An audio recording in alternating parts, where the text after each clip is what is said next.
The time of year, and heavy rain is due on Thursday morning. That warm feeling inside from Boxed Boilers, sponsors of weather on GB News.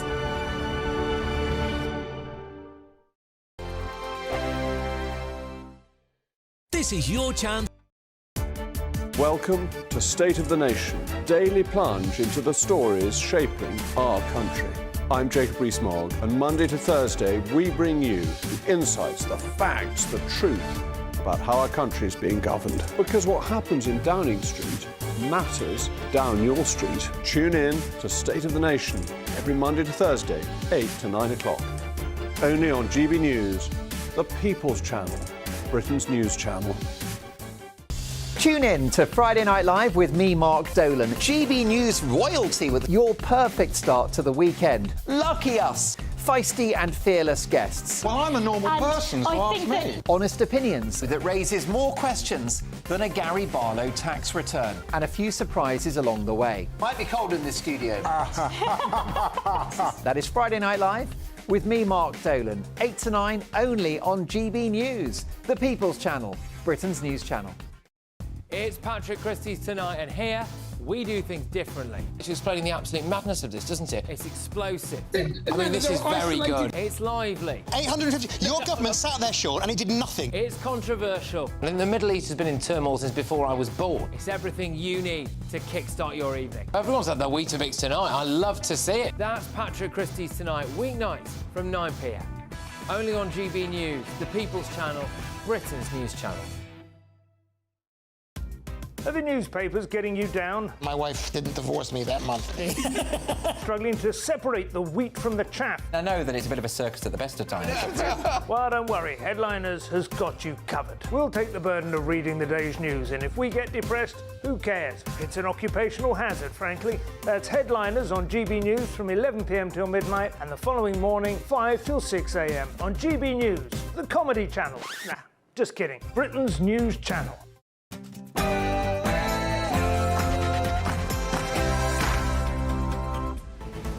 Good afternoon, Britain. It's 12 o'clock on Tuesday, the 3rd of September. I'm Emily Carver. And I'm Patrick Christie's. Well, Lammy lambasted. Is Foreign Secretary David Lammy dangerously out of his depth after announcing the partial suspension of arms sales to Israel? He's managed to alienate a key ally, upset British Jews, and stands accused now of lying to the White House. Is he fit for the job? And a war on motorists. Labour could make electric car owners pay per mile in the latest attack on drivers, with campaigners urging the Chancellor to bring in the controversial measure. But hang on a minute. Isn't this a tax on working people who were told to go green?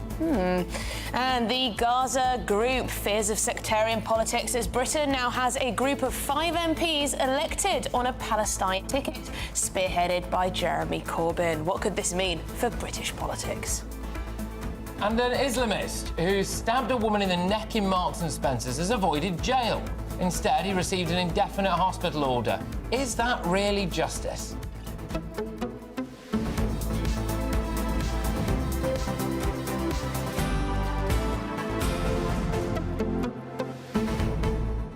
Yes, we've got a huge amount coming up on the show, so do get in touch, gbnews.com/your say, to join our conversation this afternoon on Good Afternoon Britain. Now, one of the questions, too, that we want to ask is, well, are you proud to be British? But not just that, why are people not proud of Britain's history anymore? This is a new survey that's come out today, and it's essentially saying that rates of the number of people who are proud to be British and proud of our history has plummeted to a new record low. They think it's because the war generation are dying off, and with that, patriotism. Yeah, I also think people are now taught to be very critical of Britain, aren't they? I don't think it's rocket science. I think if you're constantly pumped full of this idea about Britain's negative past, etc., and you keep seeing, you know, statues commissioned to commemorate the wrongs of the transatlantic slave trade and all of that stuff, then you end up in a position where actually people are naturally a bit more critical of Britain. Yeah, I mean, you've got a BBC Proms presenter coming out to say Royal Britannia is incredibly problematic every single year. The royal balcony's a bit too wide. Every single year. Anyway, let us know your theories on why patriotism, essentially, is plummeting in this country. gbnews.com/your say, but it's your headlines with Tatiana.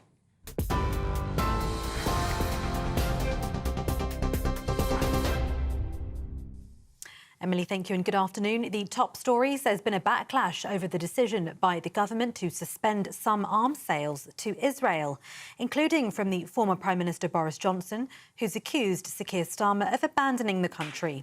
Foreign Secretary David Lammy says the decision follows a review which found there was a clear risk they might be used to commit a serious violation of international humanitarian law.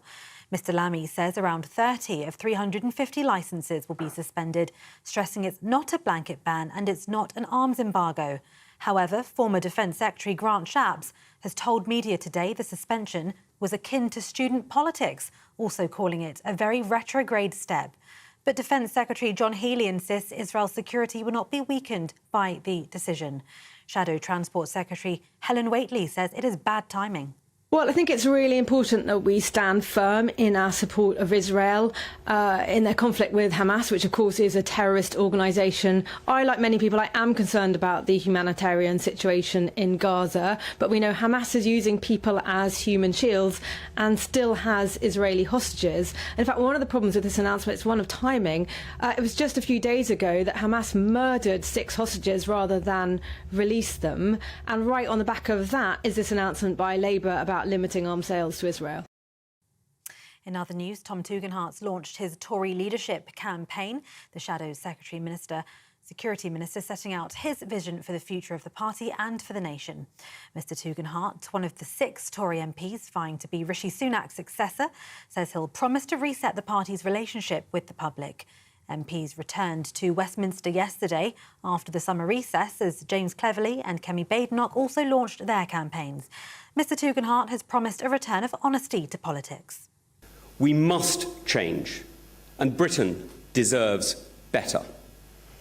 Now, we need a different government, one that will serve our country with conviction and act for you. My mission is the happiness and prosperity of the British people. Now, it's easy to say, but it's tough to deliver, because at its heart, it's about putting the government back at the service of the people. It's about investment and innovation, but it's also about freedom. Freedom to succeed, and yes, freedom to fail. It's about a commitment to grow our economy and to see our people prosper. Head teachers in schools in England will now be told on a Monday if they're due an Ofsted inspection that week. It comes after a major reviews found that Ofsted's response to a head teacher's suicide following a school inspection was defensive and complacent. The independent review was commissioned after an inquest last year concluded that a critical Ofsted inspection contributed to head teacher Ruth Perry's death. Mrs Perry took her own life after an Ofsted report downgraded her primary school in Reading from its highest rating of outstanding to its lowest rating inadequate over safeguarding concerns.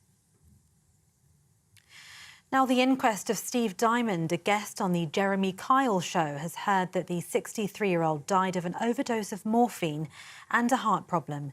He's suspected to have taken his own life 7 days after filming for the ITV programme in May 2019. He'd taken a lie detector test for the show after being accused of cheating on his fiancée. Steve's son, Carl Willey, says his father had continued to be very upset in the following days and would call him up to 6 times a day. The government has pledged to crack down on snatch thefts after cases soared by more than 150% in the last year. An estimated 78,000 people, or more than 200 a day, had their phones or bags stolen in the year leading up to March this year. That's according to the Home Office analysis of data from the Crime Survey for England and Wales. That's more than double the 31,000 incidents in the same period to March last year. Police intelligence shows that the increase is likely driven by greater demand for second-hand phones in the UK and abroad. Tech companies and manufacturers will be called to attend a Home Office summit on the issue, looking at the new innovations that could take on the illegal market. And a yellow weather warning for heavy rain has been issued for a large part of the UK. The Met Office warning covers the east of England, south east, East Midlands, West Midlands, South West London and also parts of Wales. The warnings of heavy showers and perhaps thundery as well are in place from 9 p.m. tomorrow until 9 a.m. Thursday morning. There's a small chance homes and businesses could be flooded as well, according to the warning. And those are the latest GB News headlines for now. I'm Tatiana Sanchez. More from me in half an hour. For the very latest GB News direct to your smartphone, sign up to News Alerts by scanning the QR code or go to gbnews.com/alerts.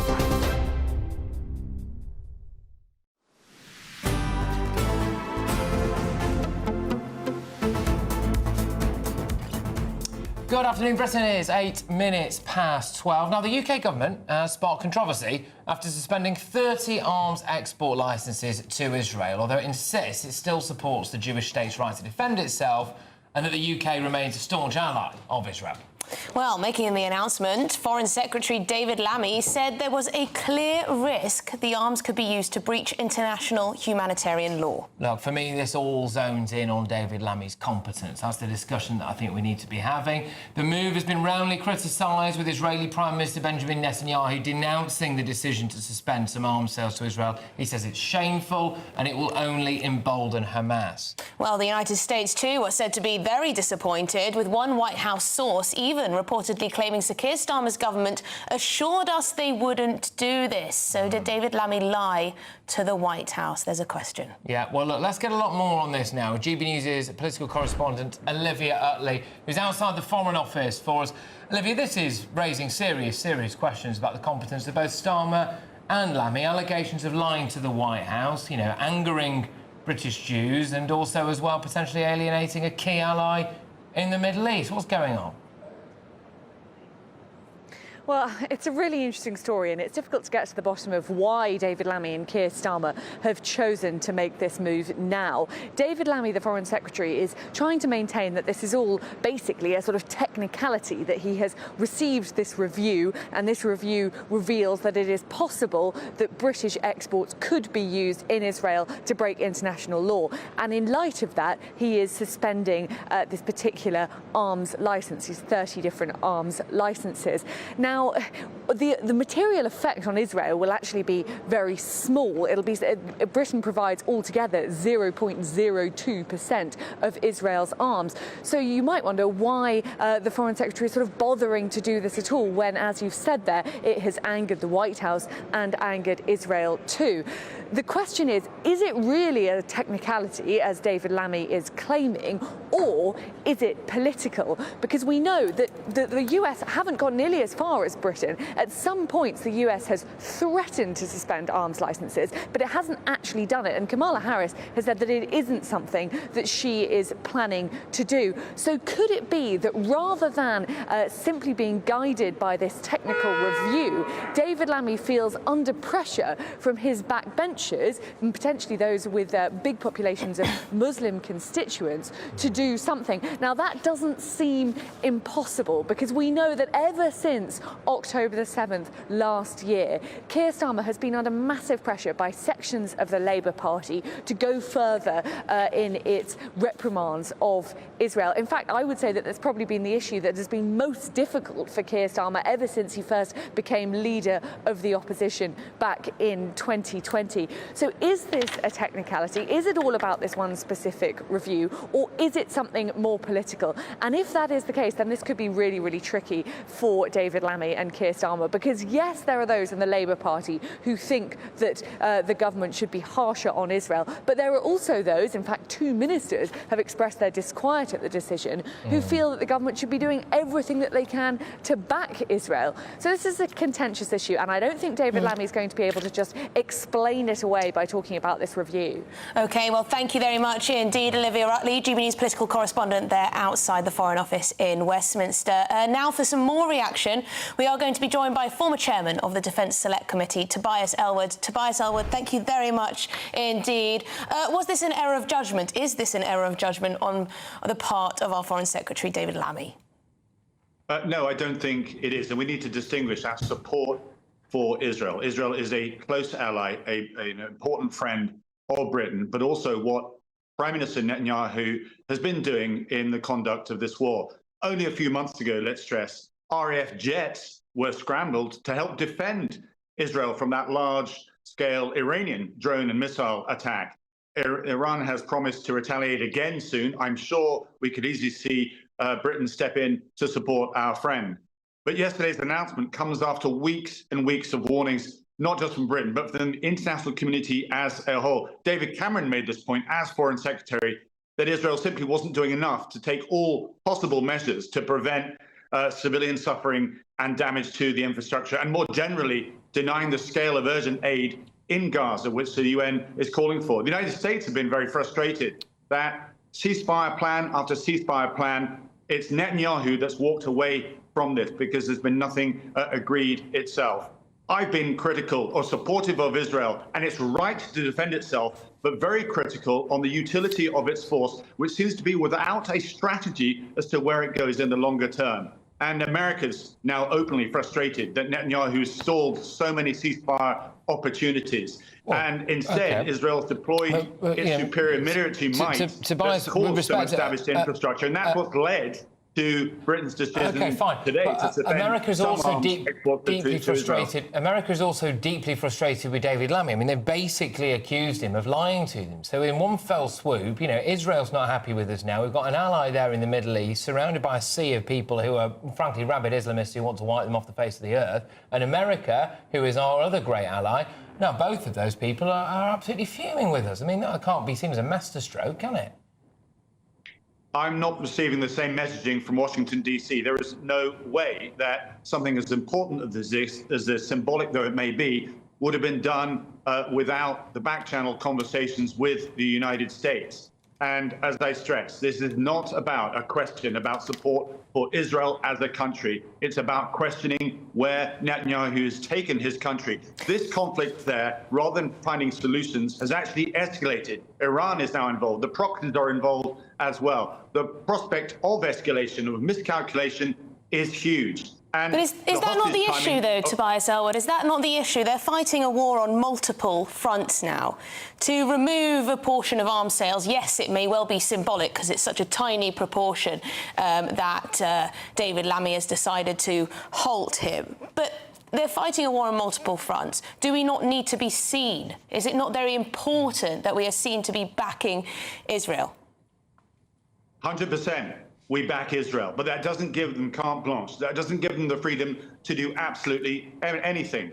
Hamas is a terrorist group, and they are fighting in the most barbaric way.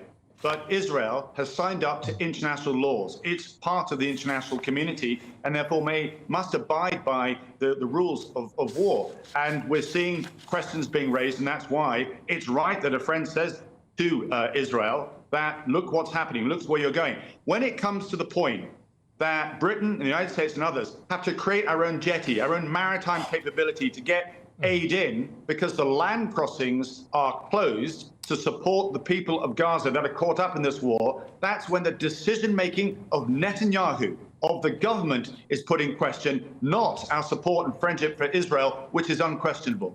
Well, I just wonder whether or not actually we are friends of Israel anymore. Labour aren't friends of Israel, are they? They've had Labour MPs out on the stump at these pro-Palestine rallies and marches for absolutely ages now. We've got the Gaza gang there. The former leader of the Labour Party is spearheading that, a man that Keir Starmer tried to get elected not once but twice, this cabal of the pro-Gaza politicians. And David Lammy has used his first opportunity, pretty much, in the House of Commons since becoming Foreign Secretary, to withdraw some support from Israel. If I was Hamas, I'd be very happy with David Lammy now. Yes, perhaps you would, and you can take that position. I'm not in Parliament anymore. I'm actually in Georgia, in Tbilisi, which has got its own challenges, whether it turns towards Moscow or looks west in the next election. What I can say, though, is, as a former Middle East minister, is that I look at what's going on there very, very carefully indeed. The prospect of escalation.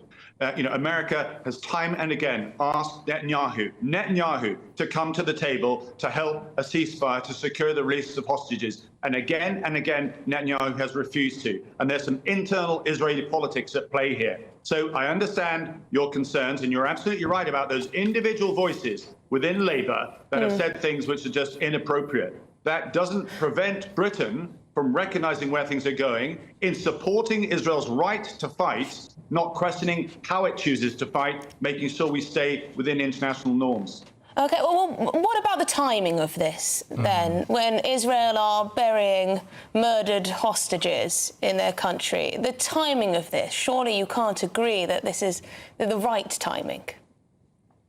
It is unfortunate that happens. I'm not here to justify the timing at all. I'm simply saying the bigger picture here of what I've seen, and I've stood up in Parliament when I was there, again and again and again. I've asked Israel's government, Netanyahu, what is your tactics here? What is the strategy? Where is all this military might being deployed in Gaza taking us? And it's not been clear. Even the military themselves, the voices have questioned what Netanyahu is doing. And I stress, we need to separate that from our support for Israel itself. How you conduct war is important in today's day and age. If you stoop to the levels of the people that you're fighting, what are you actually fighting for? If a terrorist organisation had entered British territory and killed more than 1,000 people and taken people hostage and said that they were going to do that again at the very next opportunity, and then a key ally of ours decided to withdraw arms sales to us, how would that make you feel? I'm sorry, but you're oversimplifying it. And maybe you're trying to make a political point, or maybe you're just making a general point. It's not the same. About 40,000 civilians in Gaza have been caught up with this. And those families that have lost loved ones as well, they are now prime real estate there to be recruited by further terrorist groups in Gaza. What is the future for Gaza? I'm not clear what the plan is, what Israel actually wants to do. And like I stressed, again and again, Antony Blinken was in the region only a couple of weeks ago saying, please, Netanyahu, come to the table, sign this ceasefire to release those very hostages that you've just spoken about. So yes, I stress, we must support Israel as a country, but we also have the right to criticize any country on the manner which it prosecutes a war.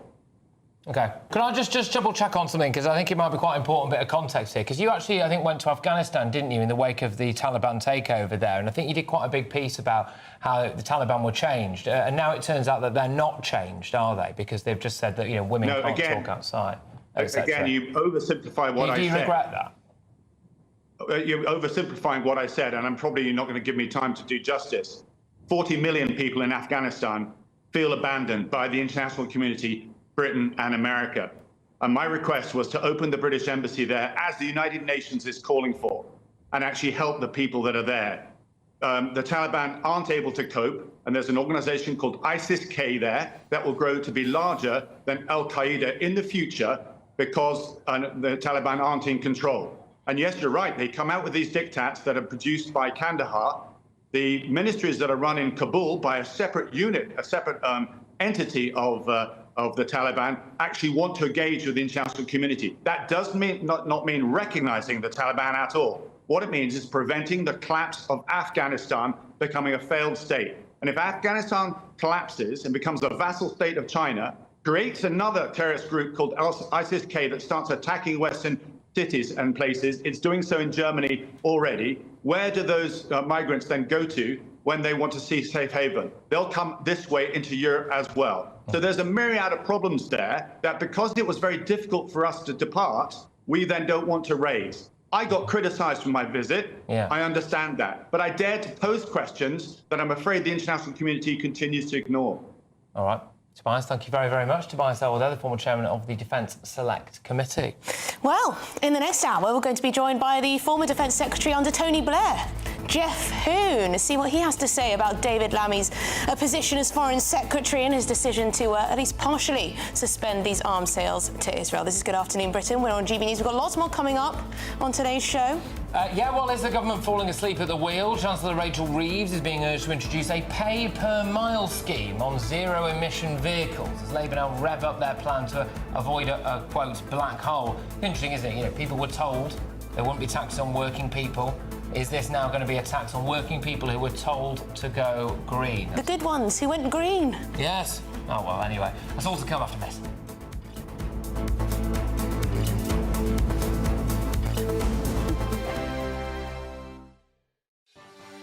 Martin Daubney, weekdays from 3 p.m.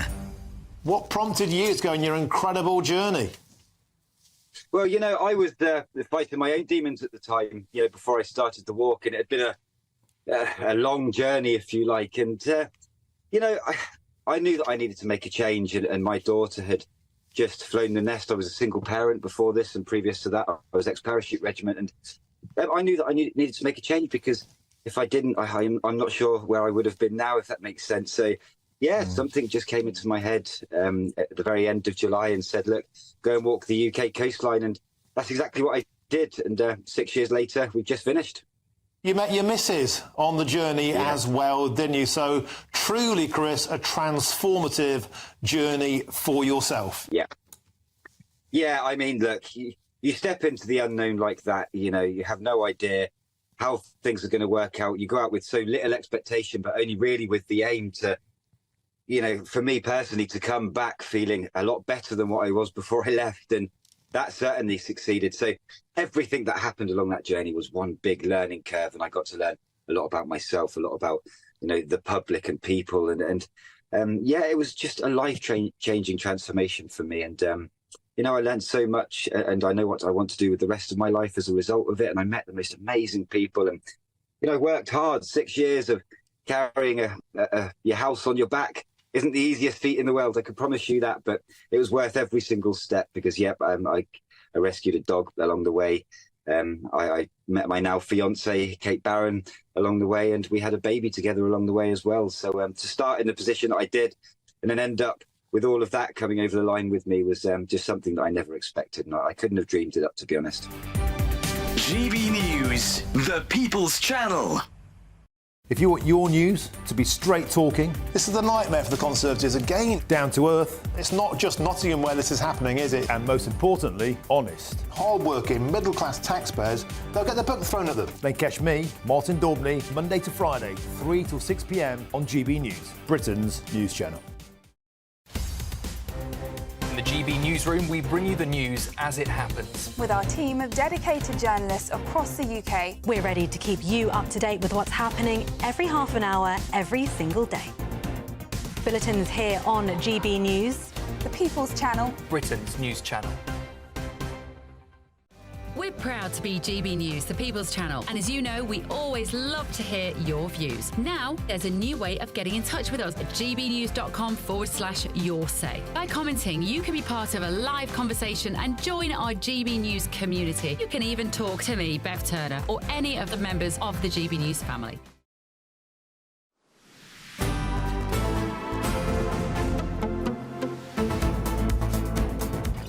Welcome back to Good Afternoon Britain. You're with me, Emily Carver, and Patrick Christys. It's now 12:25. And is the government falling asleep at the wheel? Chancellor Rachel Reeves is being urged to introduce a pay-per-mile scheme on zero-emission vehicles. That's as Labour revs up their plan to avoid a black hole from lost fuel duty revenue. See what's happening here.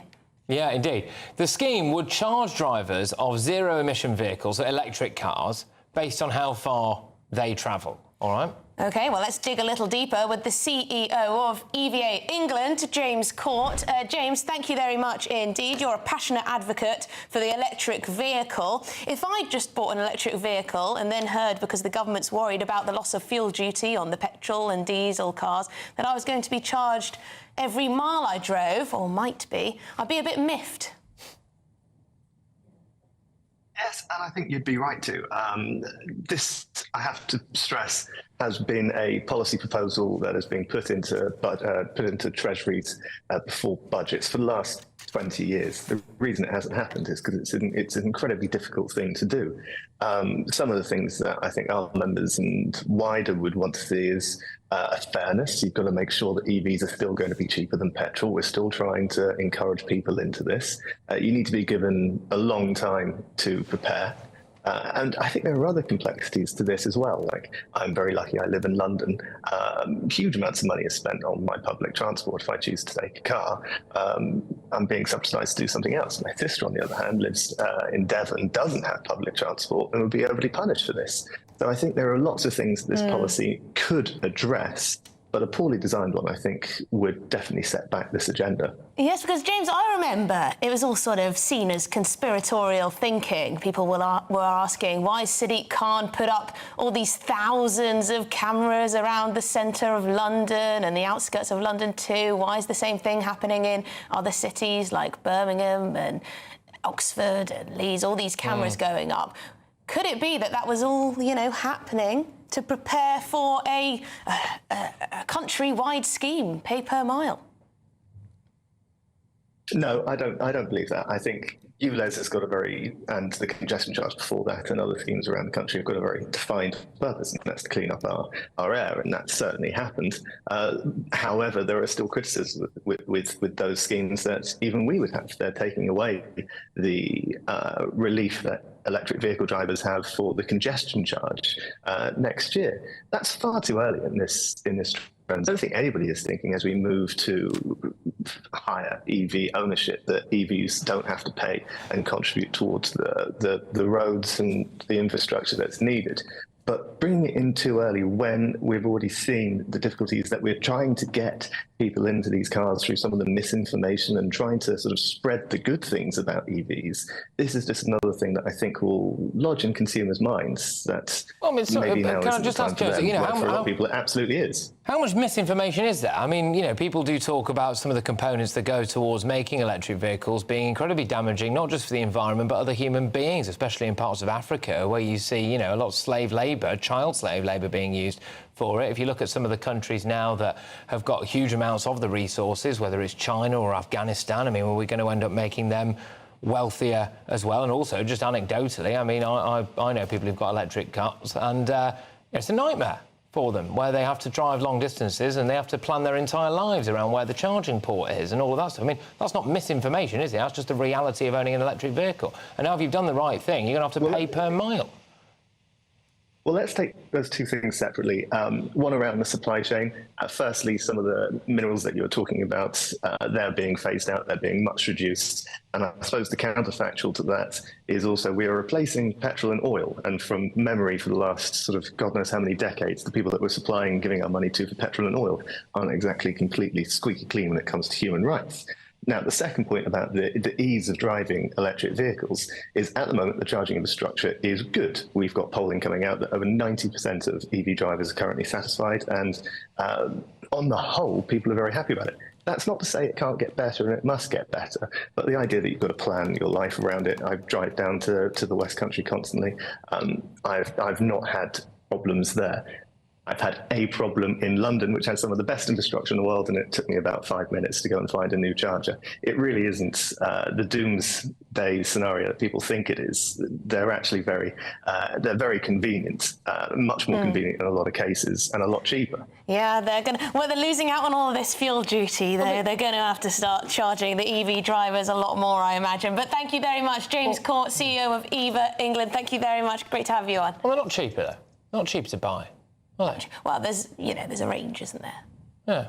There's a range. You can get your little Leaf or whatever it is, Nissan Leaf. Yeah, but that's the car They're no one quite wants. cheap, aren't they? It's the car Tesla's not so much. Exactly. Tesla's not so much. Yeah, but it's just the same equivalent, isn't it? It's like, oh, well, you could live somewhere awful. At least you've got rid of the old diesel. That charged you, 15 quid to move it? 15 quid to move it off the driveway. Look, when we come back after the news, we're going to be talking about whether or not you're proud to be British, because a recent survey has revealed that pride in Britain's history has fallen sharply over the past decade. Now, we want to know from you why you think that is. All right, so get your views coming in.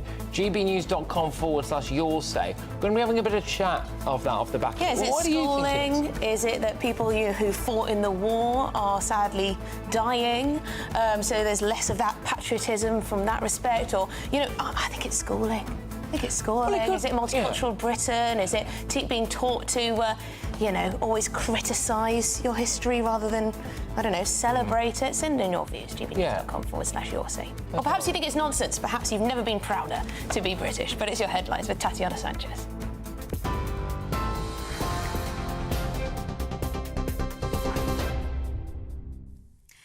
Emily, thank you and good afternoon. The top stories. We start with breaking news this hour that 5 children have been arrested over the murder of an 80-year-old man.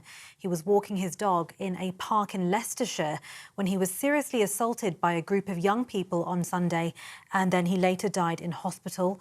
A boy and a girl, both aged 14, and 1 boy and 2 girls aged 12 have been arrested on suspicion of murder. Police are appealing for witnesses to come forward. And police are also saying that due to prior police contact with the victim, the force will be making a voluntary referral to the Independent Office of Police Conduct. More on this as we get it. In other news, there's been a backlash over the decision by the government to suspend some arms sales to Israel, including from the former Prime Minister Boris Johnson, who's accused Sir Keir Starmer of abandoning the country. Foreign Secretary David Lammy says the decision follows a review which found there was a clear risk they might be used to commit a serious violation of international humanitarian law. Mr. Lammy says around 30 of 350 licences will be suspended, stressing it's not a blanket ban and it's not an arms embargo. However, the former Defence Secretary Grant Shapps has told media this morning that the suspension was akin to student politics and also called it a very retrograde step. But Defence Secretary John Healey insists Israel's security will not be weakened by the suspension. Tom Tugendhat's launched his Tory leadership campaign today, the Shadow Security Minister setting out his vision for the future of the party and for the nation. Mr Tugendhat, one of the 6 Tory MPs vying to be Rishi Sunak's successor, says he'll promise to reset the party's relationship with the public. He also promised a return of honesty to politics.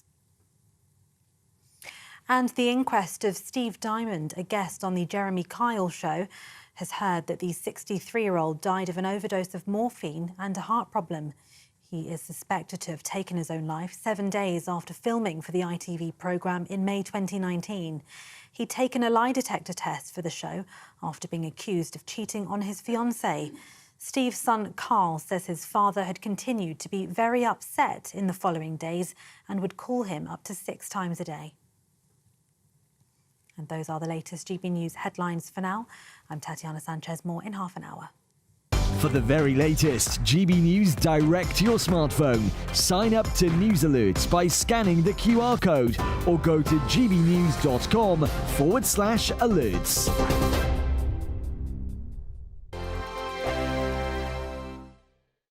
Hello, welcome to your latest GB News weather update brought to you from the Met Office. It's going to be a fresher day for most of us through today. Still some sunny intervals, sunny spells, a sunshine slither pushing across the country, in fact, but also some heavy showers, particularly where we see these fronts across the southeast and then into the northwest later on. But between that, it's where we do have that slither of sunshine through parts of Wales, northern areas of England and then to southwestern England later on this afternoon.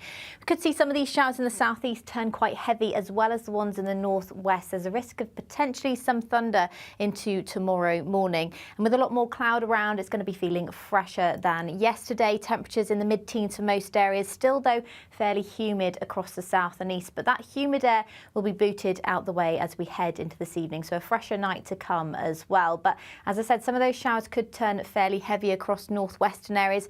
They're most likely to turn heavy across parts of southern Scotland, as well as Northern Ireland and parts of northwest England later on tonight. The clearer skies, though, for parts of northern England, the Midlands, down into the southwest and the south coast of England. Still a few showers, though, clipping the far southeast coast this evening. But it will turn drier across eastern areas overnight. Some of those showers from the northwest will then push into parts of Wales and the Midlands through the early hours of Wednesday, but clearer skies for many areas, and we do have fresher air for most of us as well. So as I said, it is going to be a fresher night tonight. Temperatures quite widely in the single figures across northern areas and cooler than last night across the central and southern areas too. So a bit of a mixed start. Some sunshine around, but most likely across more northern areas. So a brighter day for more northern areas. In the south and east, we could see that band of cloud sink into the southeast and then allow some further quite heavy showers to break out. And also the showers that break out across the north and west could bring a risk of hail and thunderstorms. So still a fairly fresh day for the time of year, and heavy rain is due on Thursday morning. The latest GB News travel. Northbound on the M1, all lanes have opened. An earlier accident cleared from Wakefield at 39 through to 44 Wakefield. Earlier delays have cleared and traffic on the move. Slow, however, for the northbound side of the M1 to a broken down vehicle. There's a lane closure between Bedford at 13 to Milton Keynes at 14. Anti-clockwise on the M25, a lane closure to a broken down lorry from 28 for Brentford through to 27. Traffic coping well. It is, however, queuing for the anti-clockwise clockwise side of the M25. A lane closure again to a broken down vehicle just before the Dartford Tunnel. Delays to the Darenth interchange. And finally, the eastbound side of the M62 slow whilst a vehicle has a tyre change. There's a lane closure Birchwood 11 through to the Eccles interchange. And that's the very latest. You can stay up to date throughout the day by visiting our website, gbnews.com.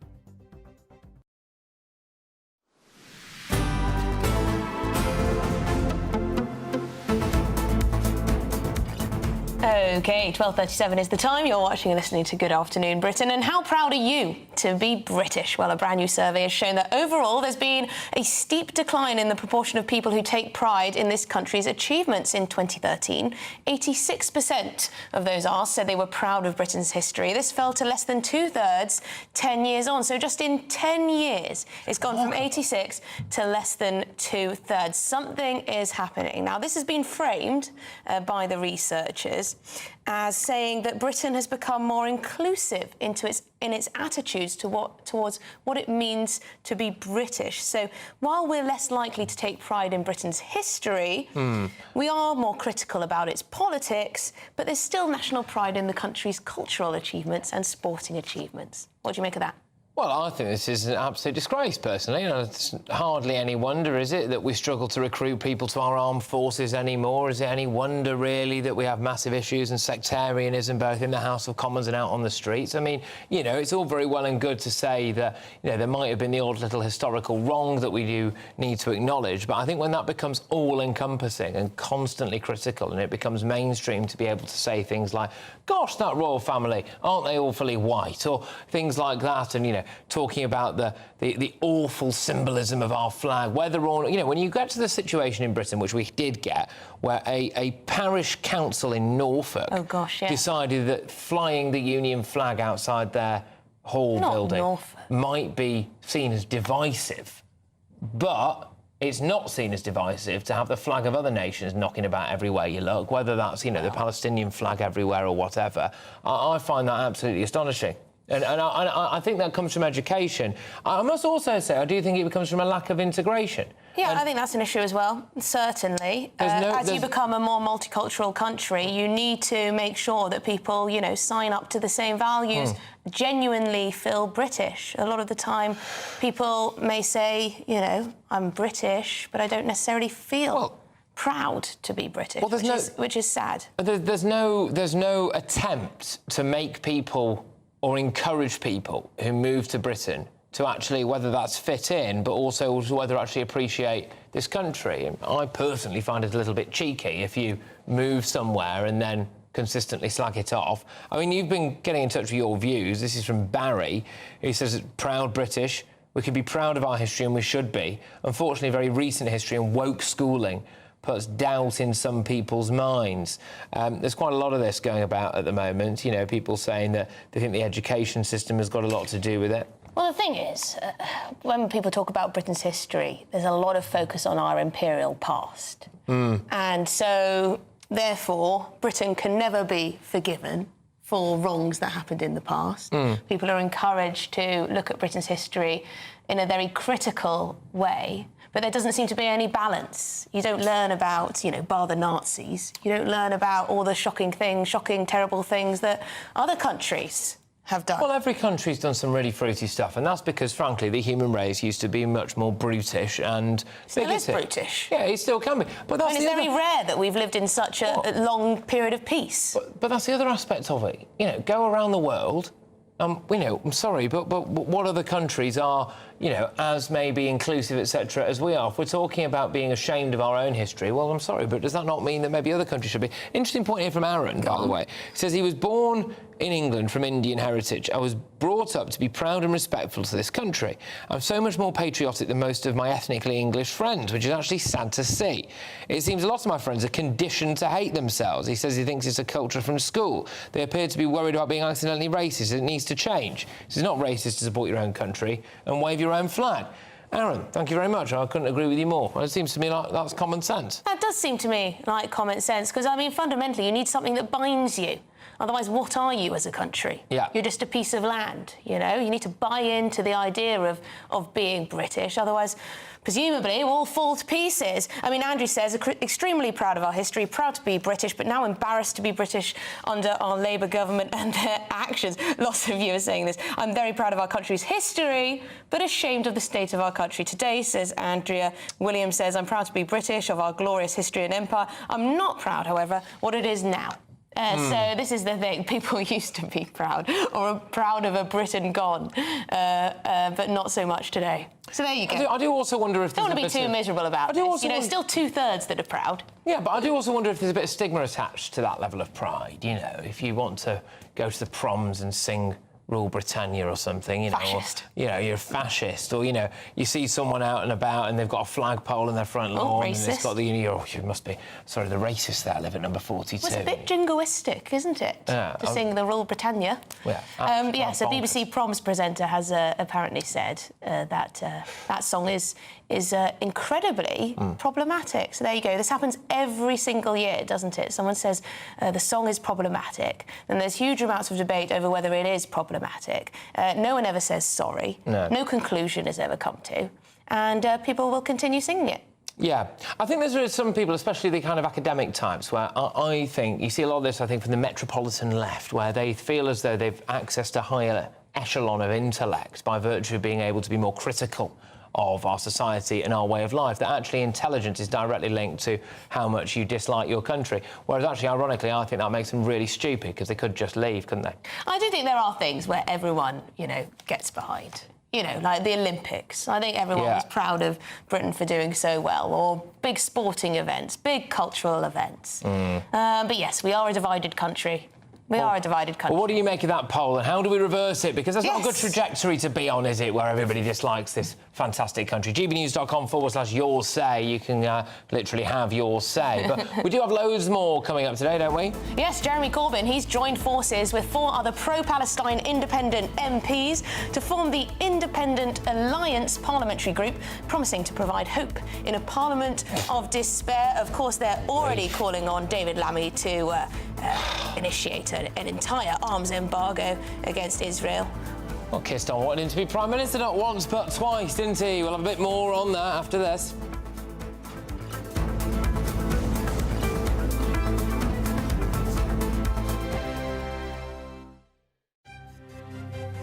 GB News Breakfast. Every day from 6 a.m.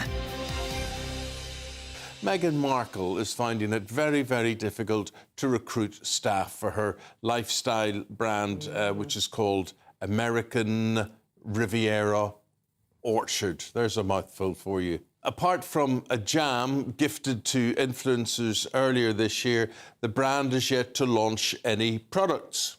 Well, let's speak to our US Royal and Showbiz reporter, Kinsey Schofield. Good morning to you, Kinsey. Who's going to want that gig?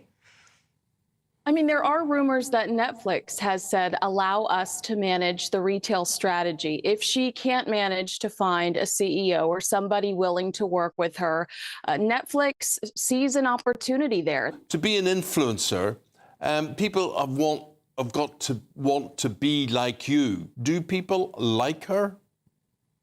I mean, this has been her biggest issue in the last few years, is realizing that there's been a shift when it comes to their popularity. Harry and Meghan believed their own hype when they said on that Netflix series that the reason they were ostracized was because they were much more popular than the British royals. They were more popular than Prince William, more popular than Princess Kate.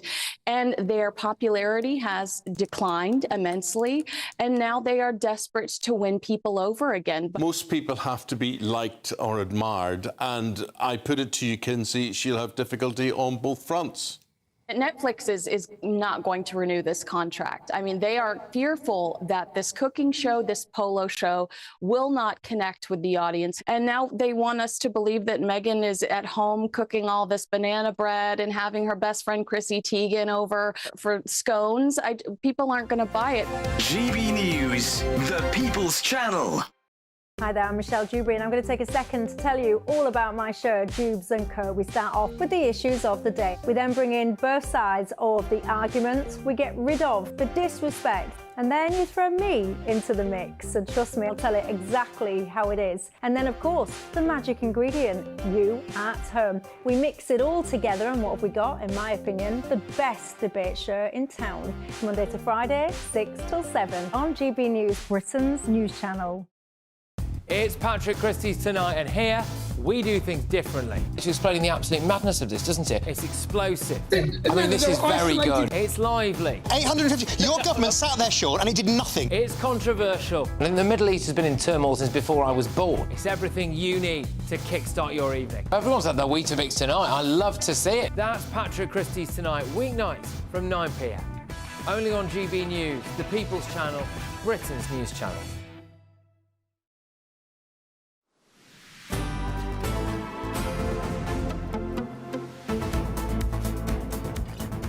OK, well, good afternoon, Britain. It is now 12:47. Now, after being kicked out of the Labour Party, the former party leader, Jeremy Corbyn, is now forming a new parliamentary group. The Independent Alliance sees the Islington North MP join with 4 other pro-Palestine members in the House of Commons.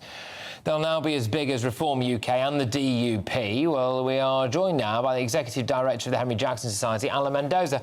Alan, gosh, you know, it's easy to forget, isn't it, our current Prime Minister tried to get Jeremy Corbyn elected not once but twice. But what do we know about this cabal of the pro-Gaza gang?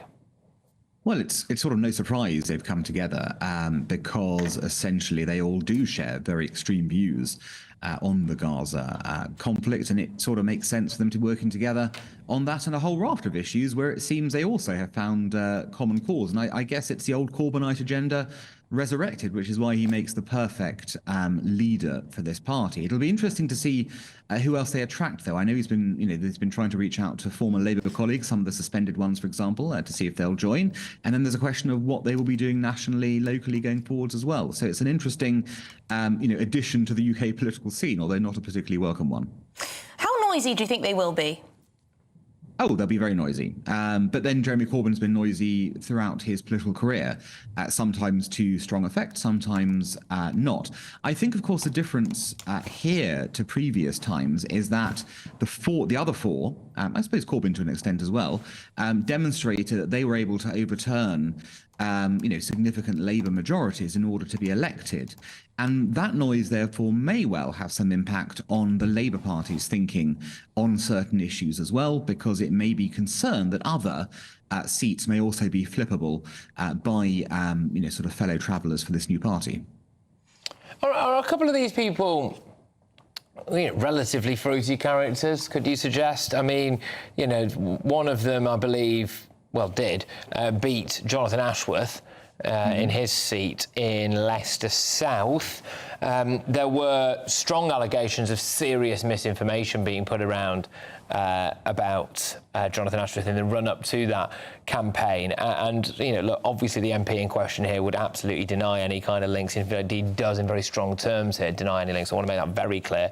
But, there was an individual who was allegedly part of that campaign or in the orbit of that campaign who was, charged with terror offences. I mean, is this not a little bit odd, really, that you've got this cabal now? Well, it's concerning. It's completely concerning. And, obviously the MPs concerned themselves may well, as they say, have had no direct input. But we have to wonder what might have attracted people who have been put up on terror charges to support or be, sort of seen to be supporting the campaigns of some of these MPs. That in itself is a question for those MPs to ponder at the very least. They've had nothing to do with, these alleged offences, of course. But why is it that people around them have been attracted in that way? By the way, the same question, of course, went back to Mr. Corbyn all those, years about anti-Semitism in the Labour Party. He himself stressed many times he wasn't an anti-Semite. Yet weirdly, on his watch, anti-Semitism in the Labour Party increased dramatically. So what was it that might have attracted such people to, his Labour Party? I think those are the questions that people want to know more about and to think about, and those MPs should probably be answering, how they conduct themselves and what, points they're doing to sort of think about what kind of supporters they may be, unpleasant people. Yes, very interesting indeed. A first move today, second day back of term. The MPs have signed these 5 MPs signed this letter essentially calling on David Lammy to go far further with this arms sales suspension with Israel. There's going to be a lot of these kind of press releases, statements put out, pushing the Labour Party to get tougher on Israel. How do you see that playing out? Well, look, politics is politics. They've got their views, and in a democracy, they've got their right to express them. There's no situation about that. But I think the question is, how do people respond? That's going to be the big question. And I think we've already seen, haven't we, with this arms embargo decision, the government trying very hard to have its cake and eat it. On the one hand, it wants to signal both to its own backbenchers, but also to this group, look, we're doing something. We're restricting arms to Israel just as you wanted. On the other hand, it's trying to tell Israel, no, but don't worry, we've only done a few, and they're not things you really particularly need. They're things you can replace with other sort of suppliers. So don't worry, we're still with you. But halfway houses never work. And the reality is the government has to decide whether it wishes to stand with its democratic ally Israel, facing unprecedented threats from all sorts of terrorist organizations in Iran, or whether it wishes to stand, frankly, on the side of the terrorists and support the people who want to bring Israel down. Hamas, Hezbollah, Iran, in that kind of context. These are very difficult things, and the government will have to take away, in my view, it has to stop listening to domestic political considerations and look internationally instead at Britain's foreign policy. OK, Alan, thank you very much. Salah Mendoza there, who is the Executive Director of Henry Jackson Society. We do have some breaking news just in. French media are reporting that a migrant boat has capsized off the French coast and a rescue operation is currently underway. 10 people are said to be in a critical condition. So very serious news coming out of the English Channel there. Yes, we're going to bring you more on that after your weather with Annie Shuttleworth, so stay with us.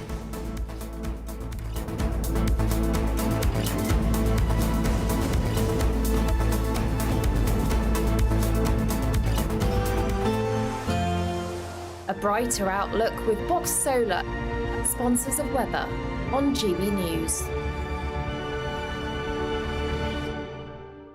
Hello, welcome to your latest GB News weather update brought to you from the Met Office. It's going to be a fresher day for most of us through today. Still some sunny intervals, sunny spells, a sunshine slither pushing across the country, in fact, but also some heavy showers, particularly where we see these fronts across the southeast and then into the northwest later on. But between that, it's where we do have that slither of sunshine through parts of Wales, northern areas of England, and then to southwestern England later on this afternoon. We could see some of these showers in the southeast turn quite heavy, as well as the ones in the northwest. There's a risk of potentially some thunder into tomorrow morning. And with a lot more cloud around, it's going to be feeling fresher than yesterday. Temperatures in the mid-teens for most areas. Still, though, fairly humid across the south and east. But that humid air will be booted out the way as we head into this evening. So a fresher night to come as well. But as I said, some of those showers could turn fairly heavy across northwestern areas. They're most likely to turn heavy across parts of southern Scotland, as well as Northern Ireland and parts of northwest England later on tonight. Clearer skies, though, for parts of northern England, the Midlands, down into the southwest and the south coast of England. Still a few showers, though, clipping the far southeast coast this evening. But it will turn drier across eastern areas overnight. Some of those showers from the northwest will then push into parts of Wales and the Midlands through the early hours of Wednesday. But clearer skies for many areas, and we do have fresher air for most of us as well. So as I said, it is going to be a fresher night tonight. Temperatures quite widely in the single figures across northern areas and cooler than last night across the central and southern areas too. So a bit of a mixed start. Some sunshine around, but most likely across more northern areas. So a brighter day for more northern areas. In the south and east, we could see that band of cloud sink into the southeast and then allow some further quite heavy showers to break out. And also the showers that break out across the north and west could bring a risk of hail and thunderstorms. So still a fairly fresh day for the time of year, and heavy rain is due on Thursday morning. That warm feeling inside from Boxed Boilers, sponsors of weather on GB News.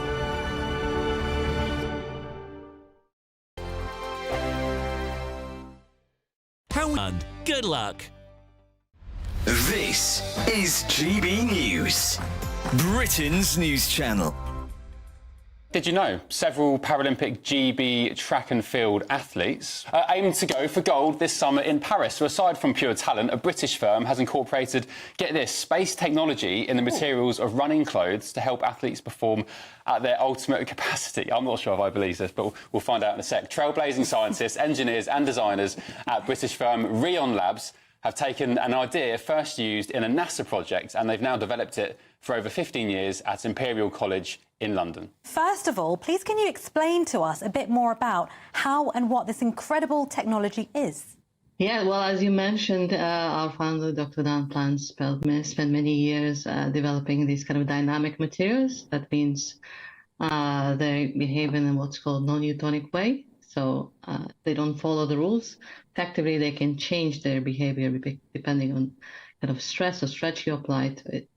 So what you get on an athlete level, if you imagine you have a garment, it's supercharged. It's such that the garment changes its support depending on your movement or your activity or the speed at which you run.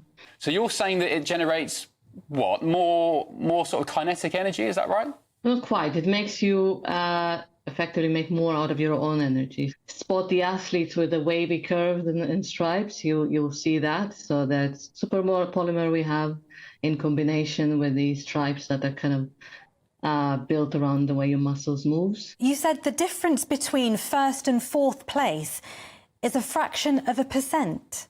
Yeah, that's the main difference it makes. So even if you manage to kind of make more of your own energy and improve your performance by 1%, that's the difference between podium and non-podium. GB News, the People's Channel.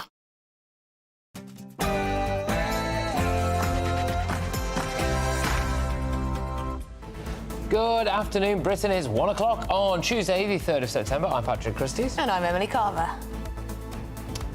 Lammy lambasted is the Foreign Secretary David Lammy woefully out of his depth after announcing the partial suspension of arms sales to Israel. He's managed to alienate a key ally, upset British Jews, and also, as well, the Americans. We'll be joined by former Defence Secretary under Tony Blair, Jeff Hoon. We will indeed. And war on motorists. Labour could make electric car owners pay per mile in the latest attack on drivers, campaigners urging the Chancellor to bring in the controversial measure.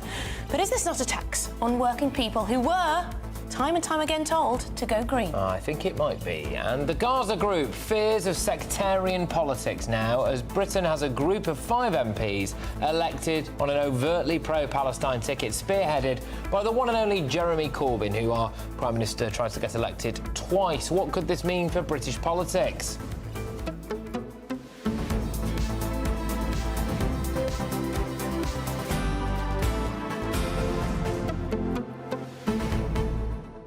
Well, get your views coming in thick and fast. As you can tell, there's a heck of a lot to go at there. But there's another story that's actually gathering a bit of momentum, and I think we want to try to raise that with you as well. So this is an individual who is an Islamist terrorist. He was found guilty of stabbing a woman in the neck at Marks and Spencer's in a knife attack. He then proceeded to attack somebody at a secure hospital as well, a member of staff there. Both times he was found with, having mentioned things about the Quran and having mentioned things about the idea that Marks and Spencer's was in some way funding Israel and all that stuff. Anyway, so that guy's done those things and he's not gone to prison. No, not gone to prison. Instead, he's got one of these indefinite hospital orders. Well, for me, it raises the question, isn't anyone who subscribes to that particular kind of ideology or does those kind of things insane and mental? So does this now set a precedent that if you behave like that in Britain, you commit one of those attacks, that you won't go to prison, you get some kind of hospital order? Yeah, we've seen quite a lot of this, haven't we? Valdo Calacane, he was given a indefinite hospital order, I believe, instead of going to prison. The victims' families, this is the Nottingham stabbing attack, the victims' family is horrended by the fact that he wasn't given prison time. Yeah. Instead, other people say, well, actually, these indefinite hospital orders are actually a good thing. They get the help they need, potential rehabilitation that they wouldn't receive in prison. But is it justice? Is it justice? No, well, I find it hard to see. So this is Munawar Hussain. He's 60 years old. You know, they found a note written in Urdu which read, "Oh, Israel, you are inflicting atrocities on Palestinians and Marks and Spencer is helping you financially." He apparently called then a worker at a health care centre a filthy pig and tried to stab them as well. I mean, I'm sorry, but... He tried to go on a rampage at Marks and Spencer's and stabbed a woman in the neck and then went on to commit further crimes. Is a hospital order the right way to deal with people like that? I mean, presumably his defence gave a very strong defence, strong case that he had mental health issues. But even so, is that justice for the victim?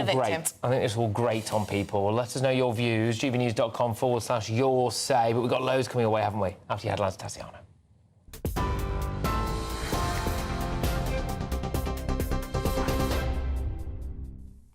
Good afternoon. The top stories. Some breaking news just in. French media are reporting that a migrant boat has capsized off the French coast and a rescue operation is currently underway. 10 people are said to be in a critical condition.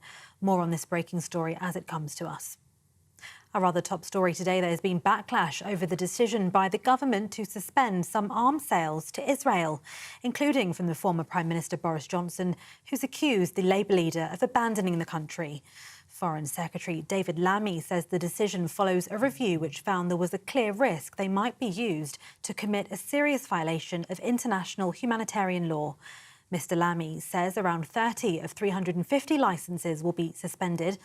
He stressed it's not a blanket ban and it's not an arms embargo. However, former Defence Secretary Grant Shapps has told media today that the suspension was akin to student politics, also calling it a very retrograde step.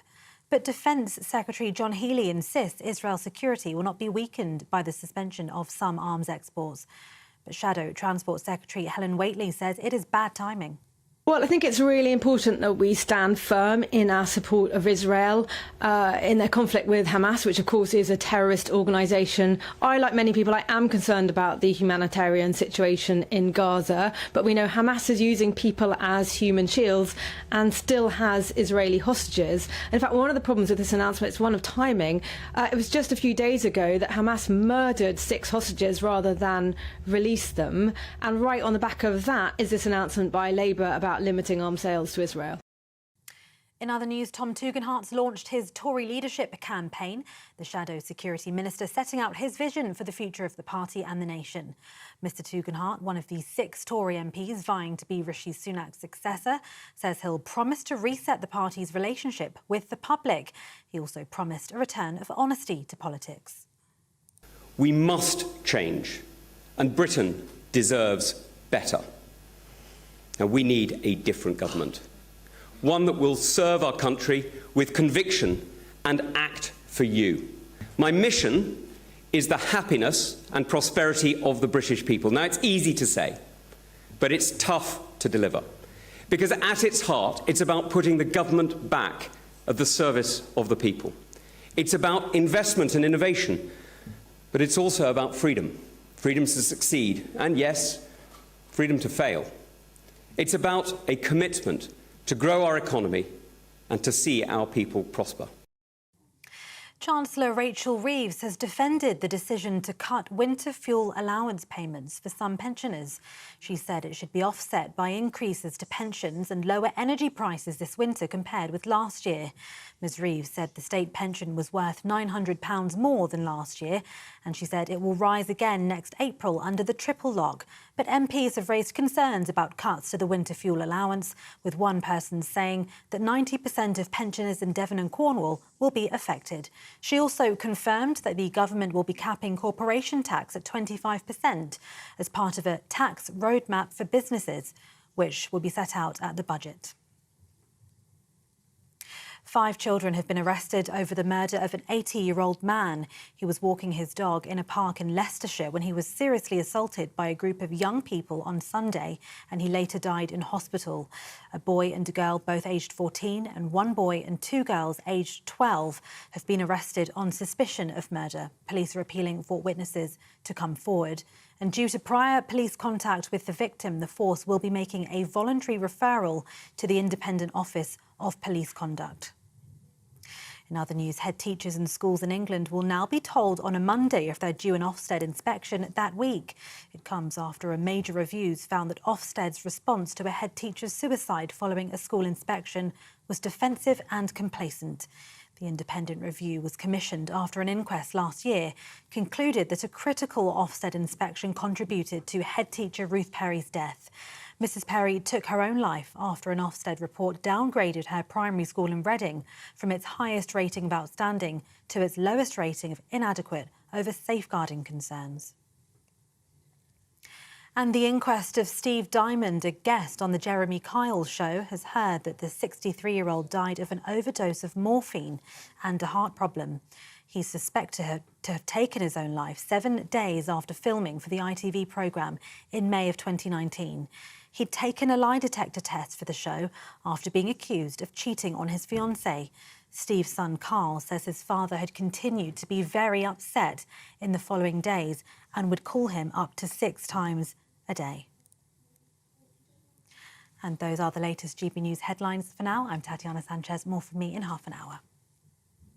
For the very latest GB News direct to your smartphone, sign up to news alerts by scanning the QR code or go to gbnews.com/alerts.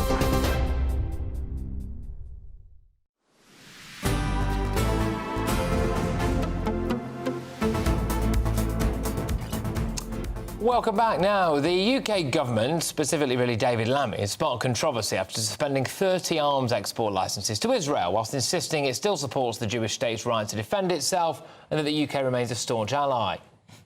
Well, making the announcement, Foreign Secretary David Lammy said there was a clear risk the arms could be used to breach international humanitarian law. However, the move has been roundly criticised, so the Israeli PM, Benjamin Netanyahu, has denounced the UK's decision to suspend some arms sales to Israel after a shameful one that will only serve to embolden Hamas. OK, well, let's head back to the Foreign Office and get more with our political correspondent, Olivia Utley. Olivia, what's the latest on this then? Well, the government is doubling down and defending its decision to change the deal of arms exports to Israel. David Lammy is essentially claiming that it's all a sort of technicality, that he's read this review that suggests that Israel could be using British arms to break international law, and therefore he feels that he has no choice but to do this.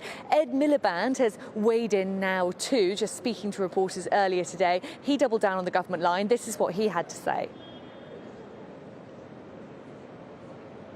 Always said, and we believe, that Israel has an absolute right to defend itself, but within international law.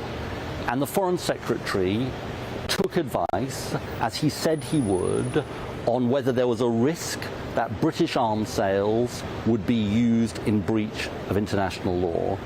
That's why he made the decision he did to ban the export of some arms to Israel. I think people across Britain will think we're right to say Israel has a right to defend itself. We are also right as a government to say that all countries we deal with must uphold international law, and that's the position that we've taken. Well, the problem for Ed Miliband and David Lammy with this line that Israel has a right to defend itself, but if there's a risk that it is breaking international law, then Britain will withdraw arms. The problem with that statement is that the US has decided not to go as far as Britain. At certain points, the US has threatened that it will change its policy of exporting arms to Israel. But Kamala Harris is so far saying that is not something that's on the horizon. That's not something that she wants to do. And actually, the US are showing displeasure with the British government's decision. Is the British government sort of claiming that it is prepared, that the US would be prepared to break international law in a way that Britain wouldn't be prepared to? And actually, is all of this getting a little bit political? Could it be that David Lammy and Keir Starmer are changing their line on this because they are really feeling the heat from their own backbenchers, many of which have large Muslim majorities in their constituencies? Ever since October the 7th last year, there has been pressure on Labour to be a bit harsher on Israel, and that is what they have now done. But the international community doesn't seem to be responding particularly favourably. No, it's a right mess. Olivia, thank you very, very much. Olivia Utley there outside the Foreign Office for us. Let's get the thoughts now of former Defence Secretary Geoff Hoon. Geoff, you know, there were serious questions raised about David Lammy's competence before all of this. In fact, there's been serious questions about it for years, actually. But now he has got the position of Foreign Secretary, and he uses his first real opportunity in Parliament to manage to alienate British Jews, offend Israel as well. He's been accused of lying to the Americans. I mean, it's not a great start, is it? I mean, what's important about this is that he's got to take decisions in the interests of Britain and in terms of Britain's observance of international law. As I understand it, these discussions on arms sales and the relevant licenses actually began in the course of the last Conservative government. And that doesn't surprise me, because in my time in the Ministry of Defence, certainly we had to deal with advice from Foreign Office lawyers, and by and large, without in any way criticising them, they tend to take a very strict line in relation to these licenses. And once the Foreign Secretary had received the advice, I assume from Foreign Office lawyers, that this could be at risk of breaching international law, I'm not sure he had a great deal of choice in the matter. He had to come to Parliament, almost certainly at the first opportunity, and make the statement that he made. But if he believes that to be true, that our arms may be being used in violations of humanitarian law, international law, then why not go the whole hog and suspend all the arms licenses? He's only gone for 30 out of 350. Why has he not gone for a blanket ban? Well, first of all, he said there's a risk. He didn't quantify the risk, admittedly, but nevertheless, the risk is what he is dealing with. Secondly, as I understand the statement, other items supplied to Israel by the United Kingdom directly were not likely to be used in Gaza. So the short list of 30 items was simply those items that were at risk of being used in British international law, not items that were supplied generally for Israel's defence. And as has been said throughout, the United Kingdom stands by Israel's right to defend itself. Because should we not be beefing up Israel's defences when they're, you know, we have shared enemies in that region, or at least shared threats in that region, and they're fighting a war on multiple fronts, not just in Gaza? Surely we should be telling the world that we will stand by Israel in a very dangerous world. Well, that's actually what we're doing. If you look at the numbers, there are 350 licenses, only 30 have been suspended. Therefore, the remaining defence equipment is already and continuing to be supplied to Israel. So we are standing by Israel in that sense. Not really. On the day that they were burying people who were kidnapped and massacred by Hamas, and then withdrawing some arms things. Also, you know, there's a wider context here, isn't there? Which is a procession of Labour MPs have been more than happy to go out and be surrounded by goodness knows who at these pro-Palestine demonstrations that have been, you know, blighting this country for a long period of time, some would say. They've been happy to do that. You've even got a former Labour Party leader who, you know, David Lammy stood by, who the current Prime Minister tries to get elected twice, who's just formed an offshoot that is overtly pro-Palestine now as well. I mean, it could be quite a strong case, couldn't there, for the fact that the Labour Party has picked a side in this, and that side actually is not Israel.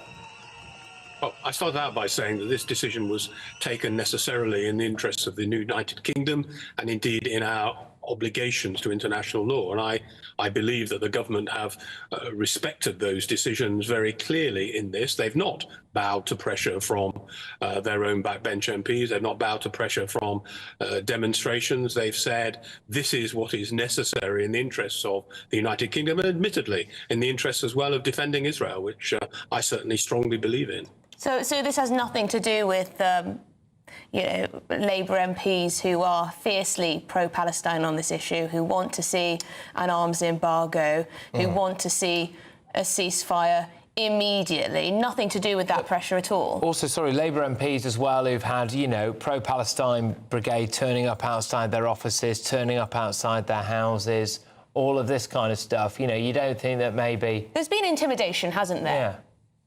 Well, at the risk of repeating myself, and I apologise for doing so, but having dealt with Foreign Office lawyers over many years when I was in the Ministry of Defence, they will have provided advice. Once that advice is available to the Foreign Secretary, he really doesn't have a great deal of choice, because at some stage that advice would emerge and he would find himself in great difficulty. So following that advice, and whilst I recognise that the timing of this was unfortunate, nevertheless, at the same time, he would have an obligation to go to Parliament as soon as he could, and that happened to be the first day back after the recess.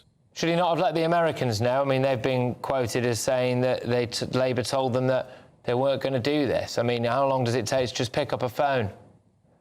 Well, I'd be very surprised if that source that you're quoting was accurate. I'm pretty confident that these matters would have been communicated to the United States pretty much as soon as the decisions were taken. That was always my experience in the Ministry of Defence, and as far as I'm aware, in the Foreign Office as well. There is a very close connection between the two departments, the State Department and the Foreign Office, as far as Foreign Affairs is concerned, and the respective Ministries of Defence. I was regularly in communication with the Pentagon. If we were likely to take any decision of this kind, of this significance, we would have communicated that with the Americans at a very early stage. OK, well, thank you very much indeed. Jeff Hoon, former Defence Secretary. Fantastic to speak to you. Thank you. Look, more on that breaking news that we brought you at the end of the last hour, actually, and it's quite a disturbing update. A migrant boat has capsized off the French coast, but according now to French media, at least 10 migrants have died and several others are in a critical condition. So that is an ongoing incident that's taking place in the Channel as we speak, with a rescue operation and, sadly, a recovery operation taking place as well. Yes, so that's according to the French media that we're reporting. At least 10 migrants have now died in the Channel, and several others are said to be in a critical condition. We'll keep an eye on any developments there in the Channel, but a huge, significant loss of life there reported by the French media. So we'll bring you any developments as we get them. Absolutely. Well, look, we've got loads more to come on today's show. Do we have two-tier sentencing in the UK? It's got a heck of a lot of you going in the inbox, got a lot of you going online as well. A man who stabbed 2 women in a supermarket and a male nurse in a separate incident has been handed an indefinite hospital order rather than a prison sentence. And, you know, the issue here is, well, if he is indeed, you know, an Islamist, well, I'm sorry, but aren't they all mentally ill? So what precedent does this set going forward? We'll have more detail on that.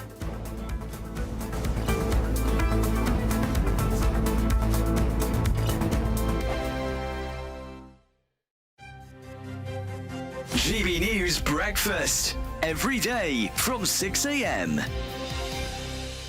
Stay-at-home dads, good or bad? I personally think when you just have a baby, your hormones are all over the place, you're breastfeeding, to go back to work, I feel personally it's a big old thing. And I think babies really need their mums. On the other side, if a stay-at-home dad was a stay-at-home dad for years, I would also say, well, come on now, the children are in school. What's the issue? Why can't you go back to work? It's really interesting because my husband's been a stay-at-home dad for 6 months and is working part-time. We both work part-time now. And that was always the choice that we were going to make. And it's been the best thing ever for my family. My husband and my daughter have the most incredible bond.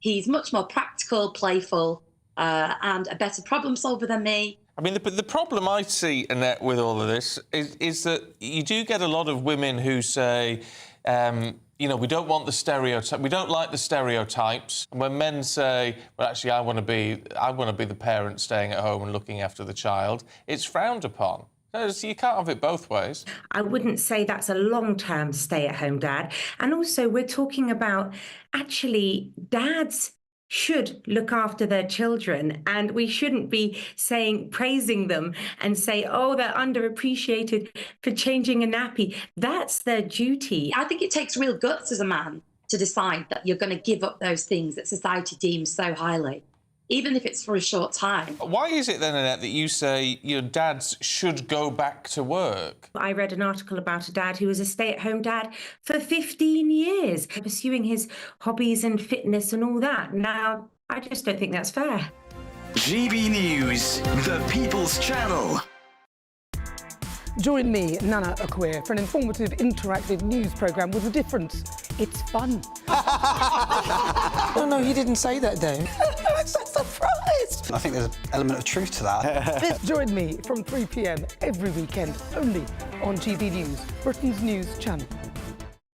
If you want your news to be straight talking... This is the nightmare for the Conservatives again. Down to earth. It's not just Nottingham where this is happening, is it? And most importantly, honest. Hard-working, middle-class taxpayers, they'll get their book thrown at them. Then catch me, Martin Daubney, Monday to Friday, 3 till 6 p.m. on GB News, Britain's news channel. Join me, Neil Oliver, every Sunday night at 6 p.m. on GB News. And if an hour is not nearly enough for you, go to gbnews.com for special extended episodes online every Friday at 9 p.m, where we can truly get into the nitty-gritty of what's going on. GB News, Britain's news channel.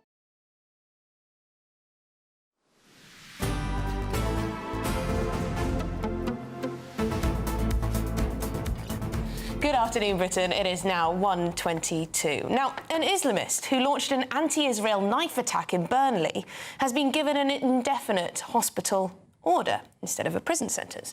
Now, in 2020, 60-year-old Munawar Hussain targeted Marks & Spencer's because he believed the shop funded Israel in persecuting Palestinian people in the Middle East. So he entered the Burnley M&S and stabbed the store manager and a customer. He was then detained under the Mental Health Act, and he went on to stab a male nurse in a mental health hospital. He believed the nurse had converted to Islam from Christianity. Or the other way around. Yeah, OK, telling police that he thought it was wrong. Yes, yeah, exactly. He thought he converted the other way, didn't he? And he called him a filthy pig and then trying to stab him.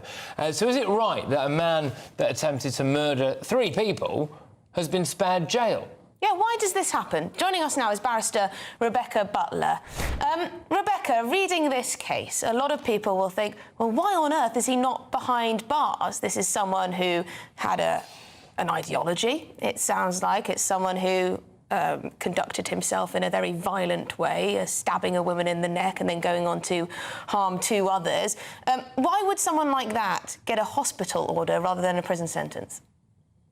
Yeah, but I think it's important to make clear that these people aren't in your local district general hospital. They're actually in secure units. So they have been denied their liberty, as society would expect. So you can only get a hospital order if you have a diagnosed mental health disorder. You can't claim that you want to go to a different sort of custodial sentence because you have mental health issues. It has to be proven by psychiatrists, and then the sentencing court, be that magistrates or Crown Court, will then decide whether to detain you under, Section 37 of the Mental Health Act. This is not a light sentence in any terms, because if somebody without mental health problems commits a violent offence, they'll pretty much know how long they're going into hospital for. Somebody under Section 37 of the Mental Health Act does not know how long they're going to be detained for. There is no date of release. There is no parole date. So it's not an easy option. No, I understand that, but Rebecca, I think my concern would be that is his mental health problem not radical Islam? And then if anyone is now guilty of committing an Islamist offence, can't they just claim to be mental? I think that is an assertion that might find disfavour if you made that. Frankly, no. I mean, it is an ideology. It is, in my opinion, and probably yours, a warped ideology, but I don't think it would fall under the normal psychiatric ICD-10 categorisations that we have for mental health disorders in the UK. Yeah, because this came up in a big way with the Nottingham stabbing. Valdo Calacane, he was given a hospital order instead of a prison sentence, and the victims' families have challenged it, and they continue to do so when people will listen. And we see this happen with violent criminals, that they're given a hospital sentence which must be more cushy than going into a prison cell. It must be, and there is a chance of being treated and made a better person in a specific medical sense, which a lot of people might support, but it doesn't feel necessarily like punishment in the way that a victim might actually want from our criminal justice system. Well, punishment, as we see it in most Western democracies, is a combination of a punitive and a rehabilitation element to your sentence. Now, you know, if you committed murder and you didn't have a diminished responsibility defense to it, which would result in you going into Section 37 mental health detention, then you would have a parole date. You would have a minimum time that you would have to serve under our system. Now, the Valdo Cochrane, matter last year, I understand fully, and of course we all do. We fully empathise and sympathise with the families of the murdered victims in that case. But if you look at it in the round, you can't possibly believe that anybody who wasn't of a disordered mind would commit the offences that he did. I get it, but that's what I kind of don't quite get, Rebecca, because you're absolutely right. You know, if anyone commits these kind of crimes, surely by definition they are mentally unwell. And so where does that end? You know, this is can't you justify if someone, you know, is found with bomb-making equipment, if you're going to blow yourself up on the underground, you must be mentally unwell. But that's also a terror offence, isn't it? So you're saying you would need that, you would need a specific medical diagnosis, and is that quite hard to get then? Yes, absolutely. You can't just rock up and say, I've got diminished responsibility, please believe me. You have to have independent psychiatric assessment, and it's not just one either. You know, each side can appoint their own experts. It is absolutely not a soft option to get a hospital order, because you have indeterminate detention.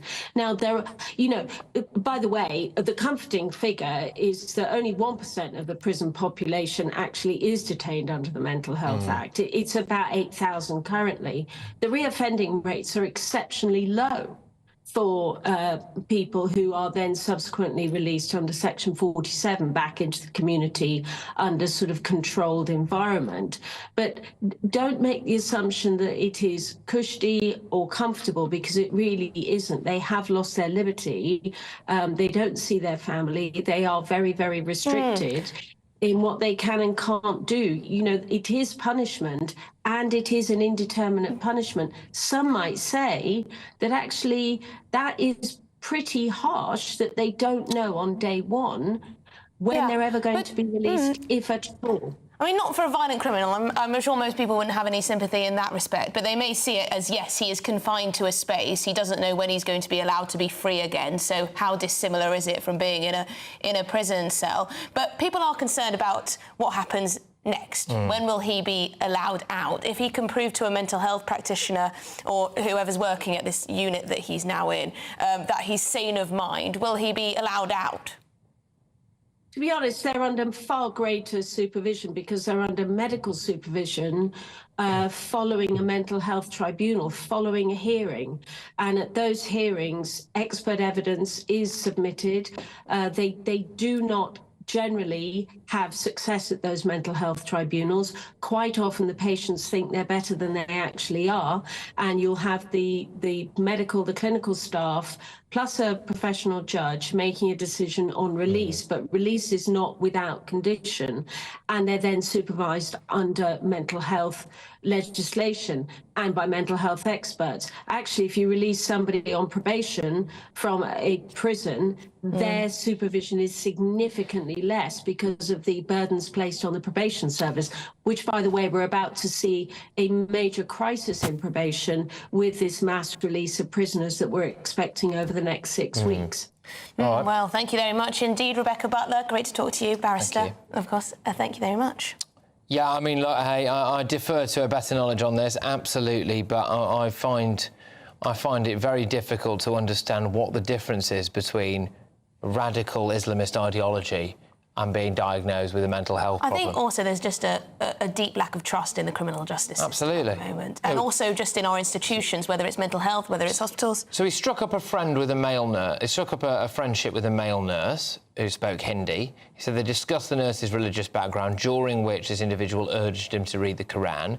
He asked to use a knife from the kitchen, was given a knife, and then shouted, "You dirty pig," before attempting to stab the man. Yeah, I don't know. Look, I find it very, very I also wonder dubious. how many more resources are needed for hospital orders. You're going to have several staff looking after you, giving you specific treatment for your condition, and then, you know, clearly still a threat in that hospital wing.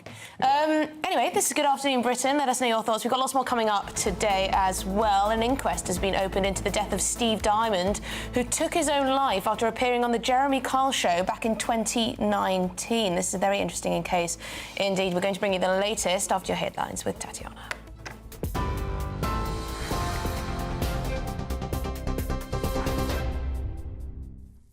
Emily, thank you very much. And we start with some breaking news that at least 10 people are believed to have died after a boat with dozens of migrants capsized in the English Channel, according to French media. The French Coast Guard has said more than 50 people have been rescued during its search and rescue operation. Many of these people reportedly require emergency medical treatment. A huge emergency search and rescue operation is now underway. More on this as we get it. In other news, there's been backlash over the decision by the government to suspend some arms sales to Israel, including from the former Prime Minister Boris Johnson, who's accused Keir Starmer of abandoning Israel. Foreign Secretary David Lammy says the decision follows a review which found there was a clear risk that they might be used to commit a serious violation of international humanitarian law. Mr Lammy says around 30 of 350 licences will be suspended, stressing it's not a blanket ban and it's not an arms embargo. However, former Defence Secretary Grant Shapps has told media today the suspension was akin to student politics, also calling it a very retrograde step. But Defence Secretary John Healey insists Israel's security will not be weakened by the suspension of some arms exports. Tom Tugendhat's launched his Tory leadership campaign, the Shadow Security Minister setting out his vision for the future of the party and the nation. Mr Tugendhat, one of the 6 Tory MPs vying to replace Rishi Sunak, says he'll promise to reset the party's relationship with the public. He's also promised a return of honesty to politics. And the inquest of Steve Diamond, a guest on the Jeremy Kyle show, has heard he died of an overdose of morphine and a heart problem. The 63-year-old is suspected to have taken his own life 7 days after filming for the ITV programme in May of 2019. He'd taken a lie detector test for the show after being accused of cheating on his fiancée. Steve's son Carl says his father had continued to be very upset in the following days and would call him up to 6 times a day. And those are the latest GB News headlines for now. I'm Tatiana Sanchez. More in half an hour. For the very latest GB News direct to your smartphone, sign up to News Alerts by scanning the QR code or go to gbnews.com/alerts.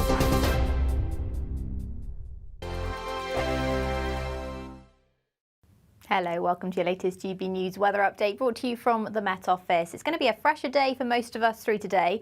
Still some sunny intervals, sunny spells, a sunshine slither pushing across the country, in fact, but also some heavy showers, particularly where we see these fronts across the southeast and then into the northwest later on. But between that, it's where we do have that slither of sunshine through parts of Wales, northern areas of England and then to southwestern England later on this afternoon.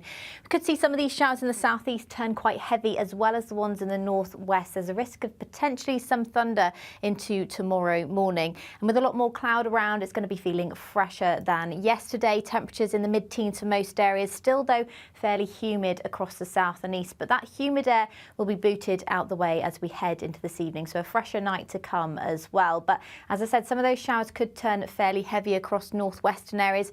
They're most likely to turn heavy across parts of southern Scotland, as well as Northern Ireland and parts of northwest England later on tonight. The clearer skies, though, for parts of northern England, the Midlands, down into the southwest and the south coast of England. Still a few showers, though, clipping the far southeast coast this evening. But it will turn drier across eastern areas overnight. Some of those showers from the northwest will then push into parts of Wales and the Midlands through the early hours of Wednesday, but clearer skies for many areas, and we do have fresher air for most of us as well. So as I said, it is going to be a fresher night tonight. Temperatures quite widely in the single figures temperatures across northern areas and cooler than last night across the central and southern areas too. So a bit of a mixed start. Some sunshine around, but most likely across more northern areas. So a brighter day for more northern areas. In the south and east, we could see that band of cloud sink into the southeast and then allow some further quite heavy showers to break out. And also the showers that break out across the north and west could bring a risk of hail and thunderstorms. So still a fairly fresh day for the time of year, and heavy rain is due on Thursday morning. The latest GB News travel. Good afternoon. Hello to you. I'm Jules Buckley. Wigton in Cumbria, firstly, and the A596 is blocked by the B5302 turnoff. A collision there continues to cause congestion at this lunchtime.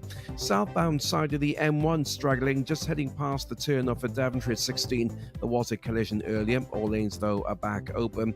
Seen some queues heading out of London on the M4 away from Brentford Junction 2 towards the Heston services. No queues around about a mile and a half. It's at the scene of a collision causing delays on the opposite side of the carriageway. Anti-clock M25 towards the Dartford Tunnel, still slow following an earlier breakdown, but again all lanes back open. And the eastbound M20 traffic at a stand away from Leybourne Junction 4 and starting to queue. It's whilst a collision there is being dealt with. And that's the latest. You can stay up to date throughout the day by visiting our website gbnews.com.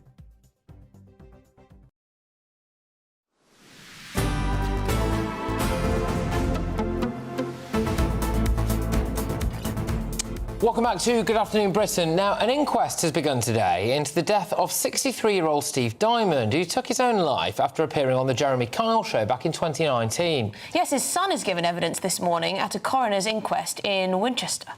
Yeah, it's a story that actually gripped the nation at the time and has rumbled on ever since, culminating in this inquest today. And GB News' national reporter, Charlie Peters, was in court. He joins us now, actually. Charlie, look, thank you very much. Could you just run us through exactly what happened here for people who don't remember the situation? Of course. Good afternoon, Patrick, Emily. Well, this is the start of a 5-day hearing at the Winchester Coroner's Court, assessing not only the cause of Stephen Diamond's death, but also what might have contributed to it and how it occurred. So the hearing started today with the coroner, Jason Pegg, opening the proceedings, and then the counsel to the inquiry, Ms. Spearing, reading out a tribute to Steve Diamond from his brother Leslie, described him as a brave member of the RNLI who always volunteered. And we move quickly then to an in-person testimony given by his estranged son, Carl Woolley, the son of Steve Diamond, who was describing the days after he appeared on the Jeremy Kyle programme in May of 2019. Now, that episode was never aired, but there was some description of the experience inside the ITV studios, where Steve Diamond is said to have been egged on. The crowd is said to have egged on by the presenter Jeremy Kyle, who pounced on Stephen Diamond. Now, he was in the studios to prove that he had not cheated on his ex-fiancée Jane Callahan and had taken a lie detector test to prove that that was the case. But the lie detector test, it's said, was pushed into his face, and he was booed by the crowd as he came out into the studios. And in that testimony from Carl Woolley, we heard that Steve was made to feel like an idiot by the presenter. Now, Carl Woolley, his estranged son, also described speaking to him for the first time in many years in a phone call while Steve Diamond was in the taxi on the way back from the programme. He said that it sounded like he was crying, that he tried to calm him down, to console him and tell him that everything was going to be all right, but he was so emotional that day. And that was the first of many phone calls that followed in the 7 days after the airing that again was not put on television. I spoke to him for many days after that, Mr. Woolley continued, several times a day. Sometimes he appeared very good, but then quickly deteriorated. Now, the court also was read extracts from a note that Mr. Diamond left to his son, where he said that he was proud of him and he apologised for what was going to happen. Now, Mr. Woolley was then questioned by Neil Sheldon KC, who's the lawyer representing Jeremy Kyle in these proceedings. He asked him if there was any reference to Mr. Kyle or indeed the programme during that letter. And Mr. Woolley, the son, confirmed that was not in the letter at all. The proceedings here continue this afternoon. Yeah, no, indeed. And I mean, it raised serious questions, I think, you know, about the Jeremy Kyle show, about lie detectors, about all sorts that was going on there, and really the moral ethics, and also the aftercare team as well, Charlie. Look, thank you very much. I know you're going to be keeping us up to date on everything that was going on there. I actually went to watch a Jeremy Kyle show live. Oh, I'm glad you told this story. Yeah, and it's relevant, right? Because obviously this guy, sadly, you know, took his own life as a result of it. And I'll be honest with you, I can understand why. Because a lot of people who are guests on the Jeremy Kyle show, if you want to call them guests, I suppose, would have had absolutely no idea what was about to hit them. And it is a very surreal experience. You know, we work in TV. A lot of people behind the scenes here who are producers, etc., work in TV. But if you look at, I'm not trying to be mean here, but if you do look at some of the demographic that maybe were regular guests on the Jeremy Kyle show, it was a very, very different experience for them than, frankly, their day-to-day lives.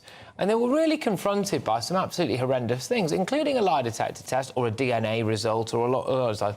A very, very, you know, bolshy host who was very in your face, who was making, you know, television that was entertainment out of people's lives, right? And I will preface this by saying I do not have a massive problem with the Jeremy Kyle show. I watched it myself. I think about 5 million people a day watched it. Well, So, a lot of people had big problems with the show, though. a lot of people did have big problems with And it. if that documentary that came out about what was going on behind the scenes, the producers overworked, they were, you know, had to meet their targets in terms of getting this person on, that person on, trying to find people who would come onto the show, some of them not all in the best mental condition, potentially. Yes, absolutely. Or they hadn't done enough checks on whether people could actually cope with this level of scrutiny, are being plunged from your ordinary life into that kind of situation where there's crowds of people wanting the biggest drama possible at your expense, bring in the lie detectors, which aren't 100% exact. It's a huge amount of stress to put on people. Was it a moral show? I mean, you went along, you were there in the crowds enjoying the drama. But a lot of people were. It was an watching interesting experience. So it was fantastically popular. I was in the holding pen at ITV before you go on with the other people in the audience, and you get some producers that came out and they said, "Okay, so today, I'll never forget this." They said, "Okay, today we've got someone who's been reunited with their father after all these years, someone who's survived a house fire and all of that." And the crowd was like, "All right." And they went, "Only joking, we've got 2 lesbians, a lie detector and a DNA test." And everyone was like, "Whoa!" I think you go out and it's this bear pit, and these poor people who've obviously never seen a TV camera before in their lives are being made to do lie detectors, DNA tests, Jeremy Kyle screaming in your face. And, Don't know what I would have thought of you back then, calling you all sorts, and then they beam that out to 5 million people on national television. And I'll be honest with you, I can see why stuff like this has happened. Everyone's sat at home thinking, "Oh, good grief, look at these scumbags, aren't I so much better, aren't I? Haven't I got such better morals?" Well, that would never happen in my family, or, you know... That's the whole point, isn't it? It is. Picking people when they're down for entertainment purposes, and you lapped it up. I think everybody in part was culpable when it came to the Jeremy Kyle show.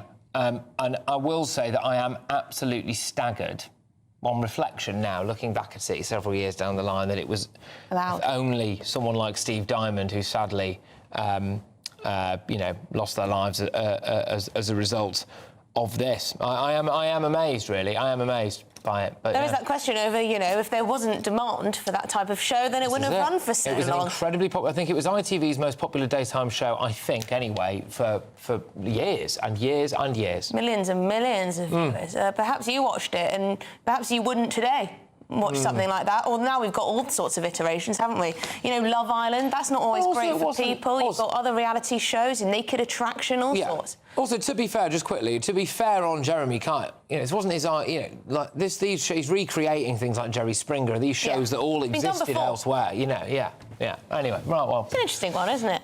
Right, OK, a very sad one in this case. But according to new research, women in the southwest of England live up to 2.5 years longer than women in the north of the country, whilst also spending less of their lives working for more money. What's going right in the southwest? What's going wrong up north? This is GB News, Britain's news channel.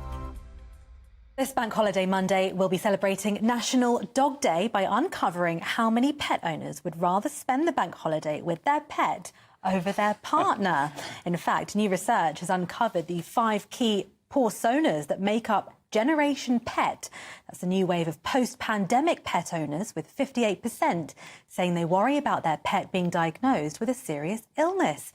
Well, joining us now to tell us more about how we should be caring for our pampered pooches is Dr. Edwina Gildia. Some of the interesting facts coming through that is that 80% of us think that pet as part of the family. The new pet owners who have come on board during the pandemic, there's a lot to learn with being a new pet owner. Interesting facts, as you mentioned, 1/3 of pet owners are preferring to spend time with their pet this weekend over their partner. 60% of pet owners, and dog owners specifically calling them out, say that their dog improves their mental health, and 55% noting that improves their physical health by getting out and about. It's also about showing that love and appreciation for these animals which don't ask anything of us but love. That was another point that came through this research that we did at Zoetis UK, is that they bring a purpose to life, and I think that's another thing to call out. It's so important for ourselves, for society, to have that purpose, but with that comes responsibility. And that's ensuring that we do support their health, and we know how to do that as well. If you'd rather spend your bank holiday with your dog than your partner, maybe we've got too much of an over-reliance on our pets? I think it depends on what way you look at it. For some people, it may be a connection. I think it's a positive thing that we have, and we should celebrate it. GB News, the People's Channel. I'm Christopher Hope. And I'm Gloria Di Piero, bringing you PMQ's live here on GB News. Whenever Parliament is in session on a Wednesday at midday, we'll bring you live coverage of Prime Minister's questions. We'll be asking our viewers and listeners to submit the questions that they would like to put to the Prime Minister, and we'll put that to our panel of top politicians in our Westminster studio. That's PMQ's live here on GB News, Britain's news channel. Are the newspapers getting you down? My wife didn't divorce me that month. Struggling to separate the wheat from the chaff? I know that it's a bit of a circus at the best of times. Well, don't worry. Headliners has got you covered. We'll take the burden of reading the day's news, and if we get depressed, who cares? It's an occupational hazard, frankly. That's Headliners on GB News from 11 p.m. till midnight, and the following morning, 5 till 6 a.m. on GB News, the comedy channel. Nah, just kidding. Britain's news channel.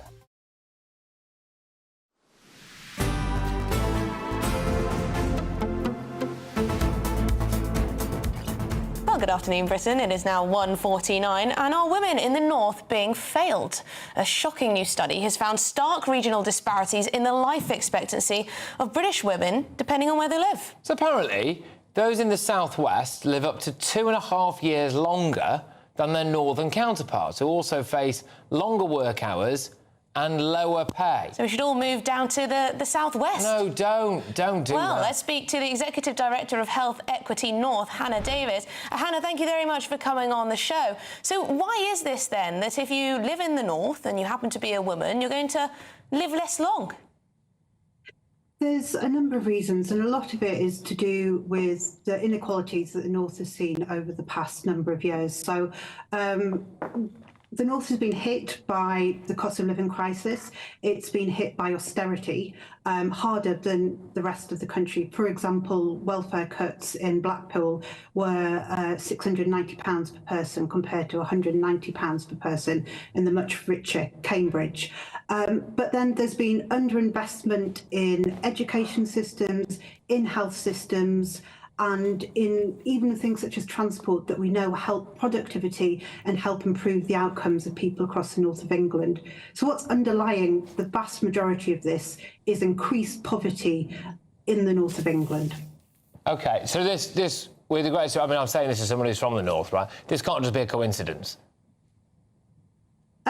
It's not a coincidence. For example, we know in education, one of our earlier Health Equity North reports, pupils in London get more funding per pupil than in the north of England. There's very systematic underfunding of the north of England. Transport is the same. And there's been the poorest people in the north have been hit hardest. So cost of living crisis, even so much as homes are colder in the north of England, and yet the amount of families in the north pay for gas is actually higher on average than those in the south of England. So There's a number of reasons for this, but a lot of it comes down to increased poverty and deprivation. So tell us exactly where in the country you live the longest as a woman, and where exactly you live the shortest. So you're likely to live longest in the southeast of England. There are areas in the southeast of England that suffer from deprivation, but overall you're more likely to live longer, and you're likely to have 6 years more of healthy life in the south of England. And the worst area at the moment is in the northeast of England. And if you think you've got 6 years less of healthy life, that means that has massive implications for pensions. So women who are reaching pensionable age in the northeast, for example, are in far worse health and working in worse health than those who are in the southeast of England. So there are a number of different ways that this inequality is entrenched for women in the north of England. Yeah, I don't like this because it paints that picture of, oh, it's grim up north. You know, I love the north, and I've only really moved down here because this is where the studio is, you know, and I can't really... I'm nowhere near famous enough or celebrity enough for them to build a studio in my own home yet. So, you know, I can't do that. But it is a shame, really. Can I ask, is there a similar picture for men at all? I mean, is this just stats about women, or are men dying younger up north as well? Do we know? Yeah, men are dying younger up north as well. I mean, we focus this report on women because we look at all kinds of things such as childbirth, which doesn't affect men. But yeah, men have outcomes as well, absolutely. And can I just say, I absolutely love the north. I live here. I've spent the vast amount of my life here. I spent a few years away in London, but I'll forget about that. I love living in the north of England. And this report shows that women in the north, they work hard. They work harder on average than those in the rest of the country. And they put money back into the economy. £10 billion of unpaid care is put into the economy by women in the north of England. And that's £2 billion more than if they did the same amount of caring as those in the rest of the country. So we are hardworking. We are the bedrock of our communities. And we live in a beautiful place as well. But we have been failed. And that's what this report sets to address. OK, well, thank you very much indeed, Hannah Davis, Executive Director of Health Equity North, who's done this research into life expectancy, depending on where you go. I mean, I don't know what the solutions are. You can't just redistribute wealth from the south to the north, can you? So it's got to be about kick-starting local economies and better schooling and better everything, really. Yeah. That's where life expectancy comes down to, being healthy, being fit, not being worked to the bone. Yeah. Maybe more people working in jobs that actually require quite a lot of strain on your body, maybe, as well. I don't know. Yeah, possibly. Possibly. We'll it's see. not a great picture, though, is it? It's not a great picture, but, you know, I'm happy to represent the north, though. But anyway, we've got loads more coming up on your show today. We're going to be getting an update on the Channel migrant boat capsizing. French media report that sadly 10 people have died. Stay tuned for the latest.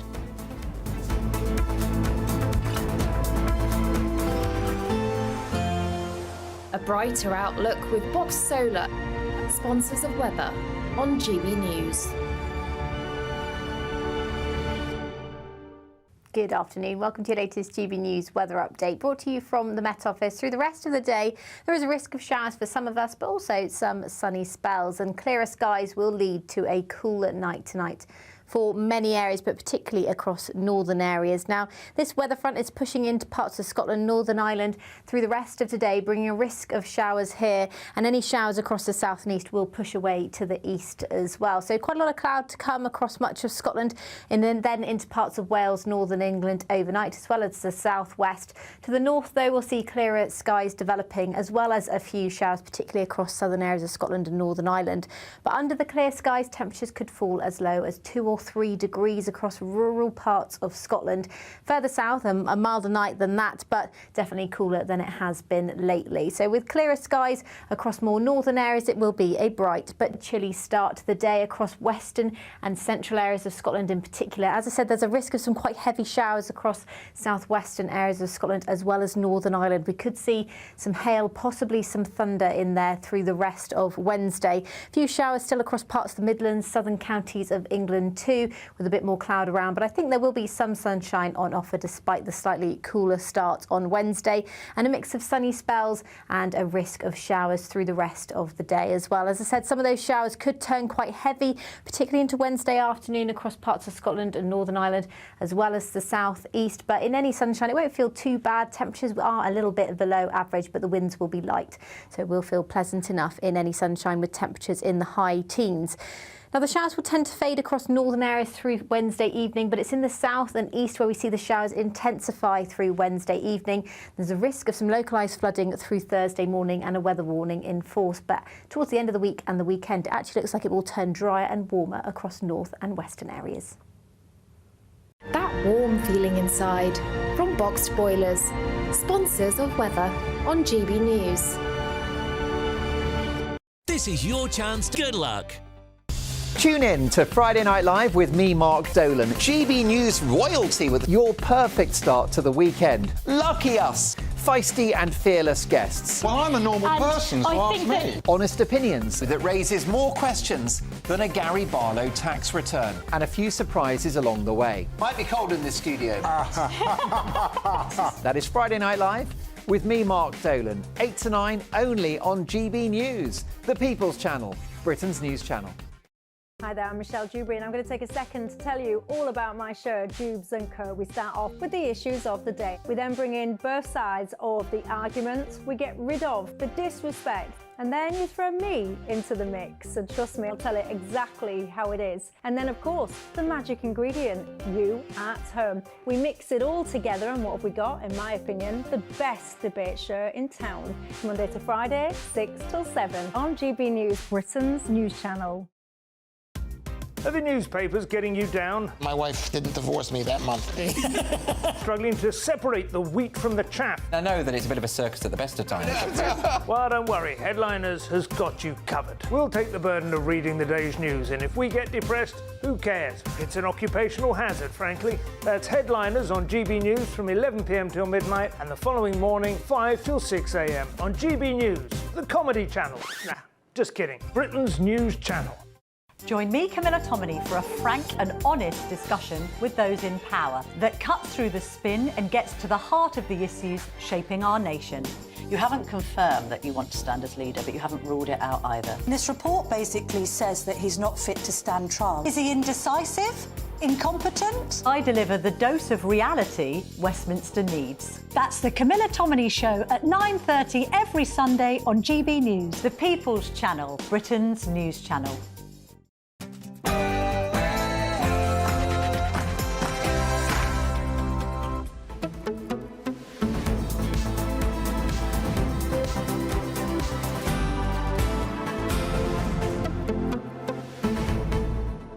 Well, good afternoon, Britain. It is now 2 o'clock on Tuesday, the 3rd of September. I'm Emily Carver. And I'm Patrick Christie's. Well, as we brought you last hour, at least 10 people are now believed to have died after a boat with dozens of migrants capsized in the English Channel. That's according to French media. So the French Coast Guard has said that more than 50 people have been rescued during its search and rescue operation. Many of these people reportedly require emergency medical treatment. A huge emergency search and rescue operation is underway. Well, we can go now to Mark White, our Home and Security Editor, to provide an update on this incident. Mark, thank you. What do we know? Well, this is a very significant tragedy that's unfolding in the English Channel on the French side of the channel. It was about 11:30 in the morning local time when rescue services got reports of a migrant boat in difficulty and in sinking. A number of maritime assets and search and rescue helicopters have been sent to the scene. Now, there are conflicting reports at this hour about just how many people have been killed and injured in this incident. Coast Guard reports suggesting 5 confirmed fatalities, but other reports from French media now widely circulating, putting that death toll at closer to 10. So very significant resources that are there. We should say as well, on the English side of the channel, a lifeboat came into Dover with a number of people that had been rescued. Now, we don't know if this was in relation to the incident that unfolded on the French side of the Channel, or whether there was a separate incident. It's perfectly possible. We've had another busy day in the English Channel today, we're told, with up to 300 migrants who've made that illegal crossing from France already into UK waters, following the more than 350 who embarked and made it to UK waters yesterday. So at the moment we're still very much in a search and rescue phase of the response to what has happened not far from Boulogne-sur-Mer, which is further down, of course, the coastline, further south from Calais, but very significant search and rescue assets still in that area and dealing and searching for any more in the way of survivors from this migrant boat. Yeah, gosh. OK, well, thank you very much indeed, Mark White, for bringing us that update. Mark White, our Home and Security editor there. Another 10, potentially 10 deaths in the Channel. This is an emergency. It is. It is absolutely an emergency. Look, we'll obviously have to wait and see what our Prime Minister, our Home Secretary, have to say about all of this. We've got loads more on as well, though, over the course of the next hour. But before we get stuck into all of that, it's time for your headlines with Tatiana.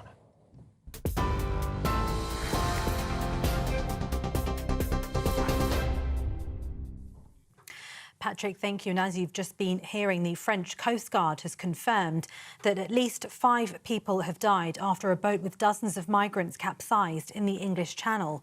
But French media are also still reporting 10 deaths. The French Coast Guard says more than 50 people have been rescued during its search and rescue operation. Many of these people reportedly require emergency medical treatment. And as you've just been hearing as well, a huge emergency search and rescue operation is underway.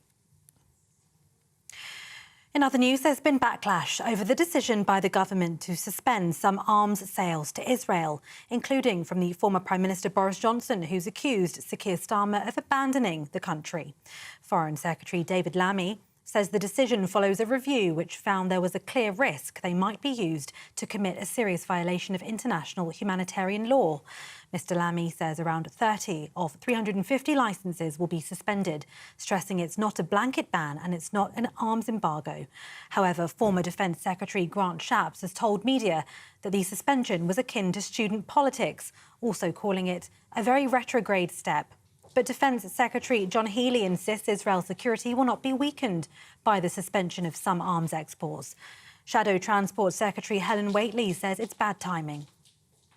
Well, I think it's really important that we stand firm in our support of Israel in their conflict with Hamas, which of course is a terrorist organisation. Like many people, I am concerned about the humanitarian situation in Gaza, but we know Hamas is using people as human shields and still has Israeli hostages. In fact, one of the problems with this announcement is one of timing.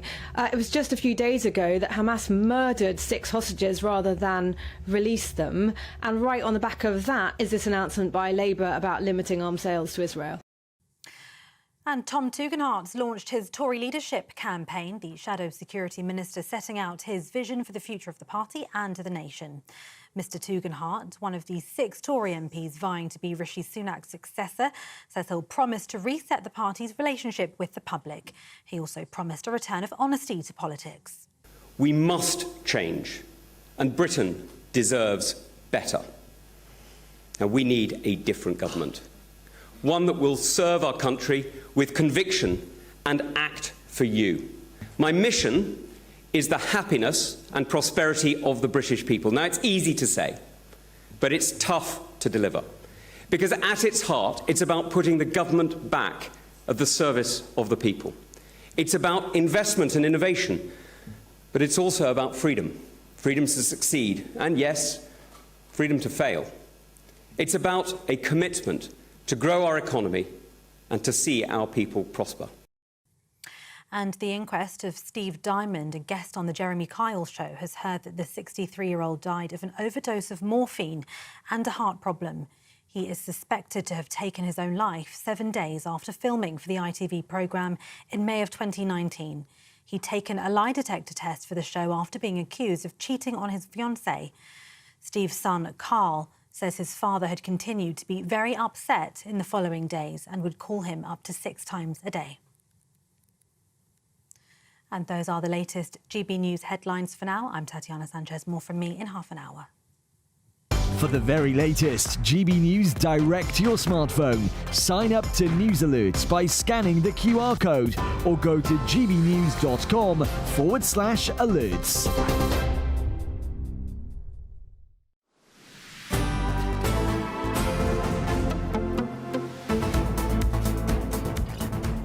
Yes, good afternoon, Britain. It is 7 minutes past 2. Now, the UK government has caused massive controversy, David Lammy in particular, it must be said, after suspending 30 arms export licences to Israel, whilst insisting somehow that it still supports the Jewish state's right to defend itself and that the UK remains a staunch ally.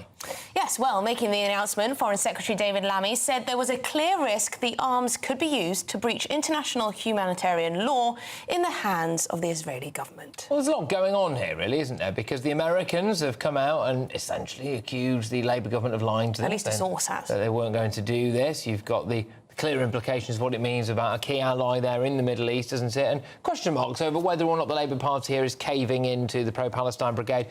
You know, several of their MPs have received threats or had them turning up outside their office. Has that influenced them in some way? But we're joined now by the Defence and Foreign Affairs editor at The Telegraph, Con Coughlin. So thank you very much for joining us today. OK, so this has caused massive controversy. It has. Has David Lammy made a mess of this? I think the timing, first of all, is atrocious. I mean, the announcement, just as Israel is burying its hostages, does not send a very reassuring message in terms of Britain being an ally of Israel. They've been looking at this for some time. I do think that the Labour Party has a big problem with the left, who've been agitating not just for scaling down support for Israel, but ending it altogether. So, you know, the Labour Party's in a real fix over this. And when Andrew Mitchell says that this looks like Labour's playing to the backbenchers, I think there's some justice in that comment.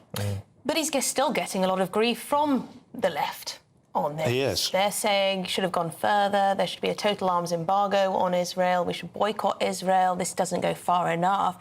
So he's sort of in the middle ground here, isn't he, where he's pleasing no one? That's right, Emily. And don't forget the Lib Dems. The Lib Dems are also agitating for a complete ban on Israel. I mean, the problem is, you know, when you look at the broader geopolitical picture, you know, Hamas is backed by Iran. Iran is one of our enemies. You know, if you look at our strategic objectives, Russia, China, Iran, North Korea, these are our big enemies. Hamas is linked to Iran. So, you know, by taking this action against Israel, we're actually sending a message to Iran that we're not serious about confronting Iran and all the terrorist groups it sponsors in the region. We spoke to Tobias Ellwood and Jeff Hoon earlier in the show, and they said that this will have been a sensible, well-thought-through decision based on the evidence that the Foreign Office had. They say that, no, this doesn't necessarily contradict the statement that we are staunch allies with Israel and we support their right to self-defence. But we were thinking, on the other hand, well, actually, it does send a message at this very moment that actually, you know, we're not fully behind Israel. Yeah, and if you're a Hamas terrorist sitting in a bunker in Gaza and you've just executed 6 hostages, and you know, the response from the UK is to take action against Israel, you're let out a little cheer. And furthermore, it will. I mean, people say Israel is blocking the ceasefire. The ceasefire deal that was proposed by the Biden administration 10 days ago was rejected by Hamas. Hamas is rejecting a ceasefire. Hamas is executing hostages. Hamas has threatened to execute more hostages. And what do? We give the Israelis a kicking. Yeah, I find it absolutely remarkable. Benjamin Netanyahu has called the suspension of UK arms shameful. He's also said we'll win this with or without British help. And actually, just to clarify on this as well, how important is Israel to us, especially in an intelligence sense, given the fact that that is a region of the world that, well, frankly, is full of Islamists who would quite like to see us wiped off the map, I would imagine.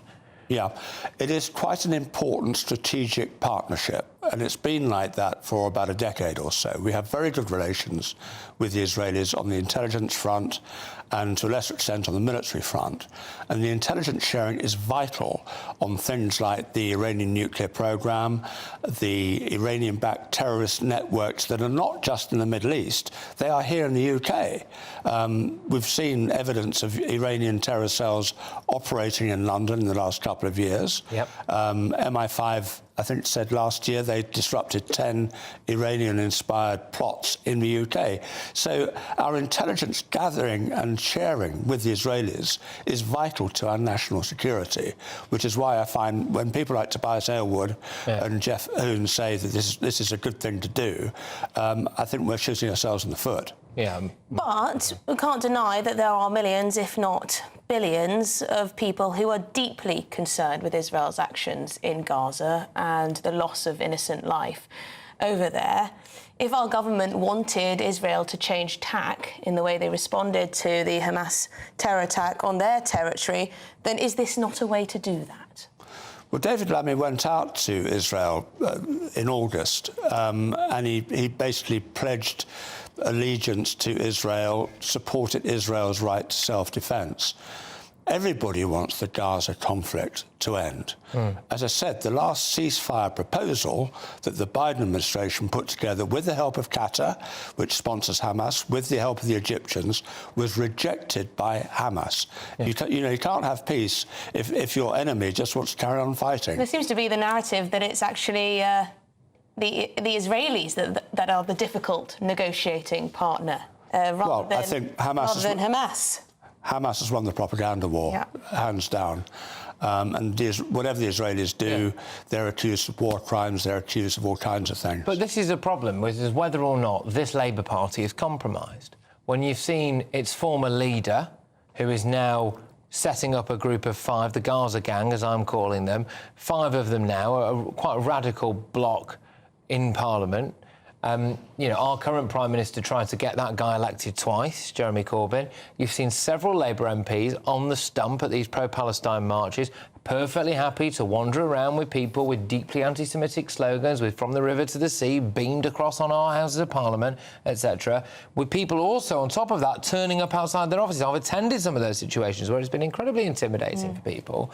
It's whether or not the Labour Party is now actually seriously compromised, especially because you see some of them who've got MPs who've got high Muslim populations, pro-Palestine populations, within their own seats. So is our Labour Party being got at in that sense? Well, it is, and let's not forget that at the general election, several high-profile Labour candidates lost to pro-Palestine candidates, John Ashworth being the most high-profile victim of that. So, of course, Labour, even without Jeremy Corbyn, is looking over its shoulder at the pro-Gaza sentiment within the Labour Party and also on the extreme left. So, as I said, when Andrew Mitchell says this is David Lammy playing to the backbenchers, I think there's justice in that. Is David Lammy out of his depth? That's the question we've been asking, because he's our Foreign Secretary. And it's a very important job, as you well know. Is he up for it? Well, I mean, he's upset the Israelis. And the other thing which has emerged today is he's also upset the White House. Now, we're talking about the importance of Israel as an ally, but in terms of our national security, the United States is pivotal. So if by making this token gesture, David Lammy has managed to upset the Biden administration, which is a leftist administration itself and is sympathetic to the new Labour government, well, that, again, is shooting yourself in the foot diplomatically. So, he's got a lot to learn. I mean, I fear that David Lammy is to be another Robin Cook. If you remember Robin Cook and his ethical foreign policy, which caused all kinds of problems for us in the Blair government, I think we're going to see a lot of this with David Lammy. Yeah, but how big a problem is that? I mean, the idea that David Lammy... I mean, people... The thing is, this shouldn't really... This is not a shock to anyone. For years and years and years, people have been questioning David Lammy's competence. And now here he is with a serious position of power at a very, very difficult time geopolitically. And lo and behold, his competence is seriously being called into question in a way that might make all of our lives less safe. I mean, what has to happen here, do you think? Well, what needs to happen is Downing Street needs to get a grip of foreign policy. I mean, over the last sort of 2 decades or so, key foreign policy initiatives are taken by Downing Street.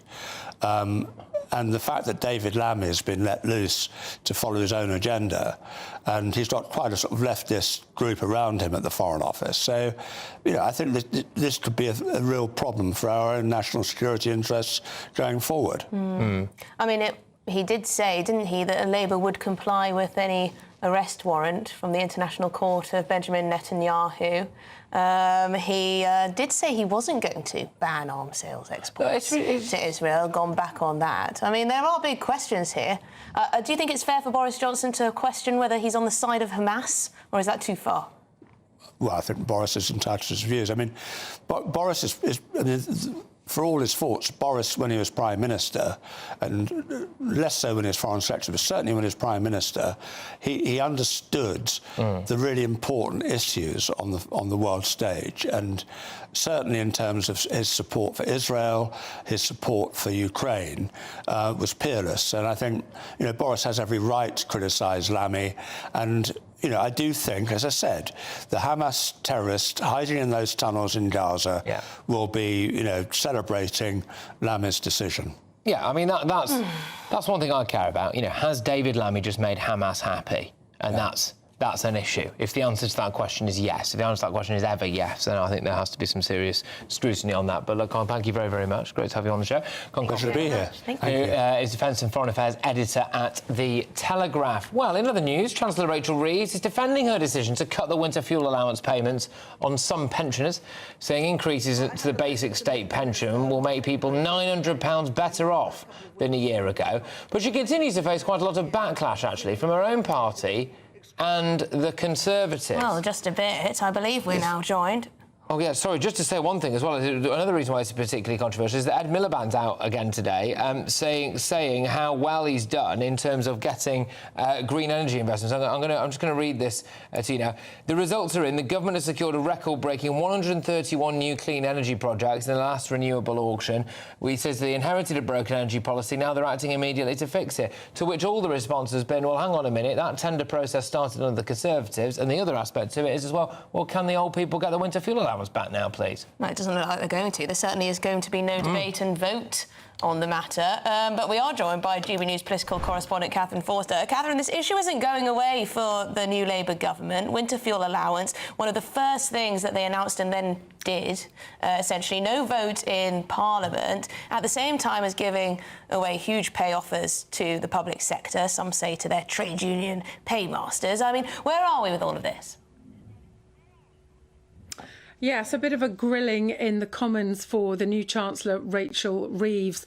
But, of course, she fell back on, didn't she, when asked about so many things. All will be revealed in the budget on the 30th of October.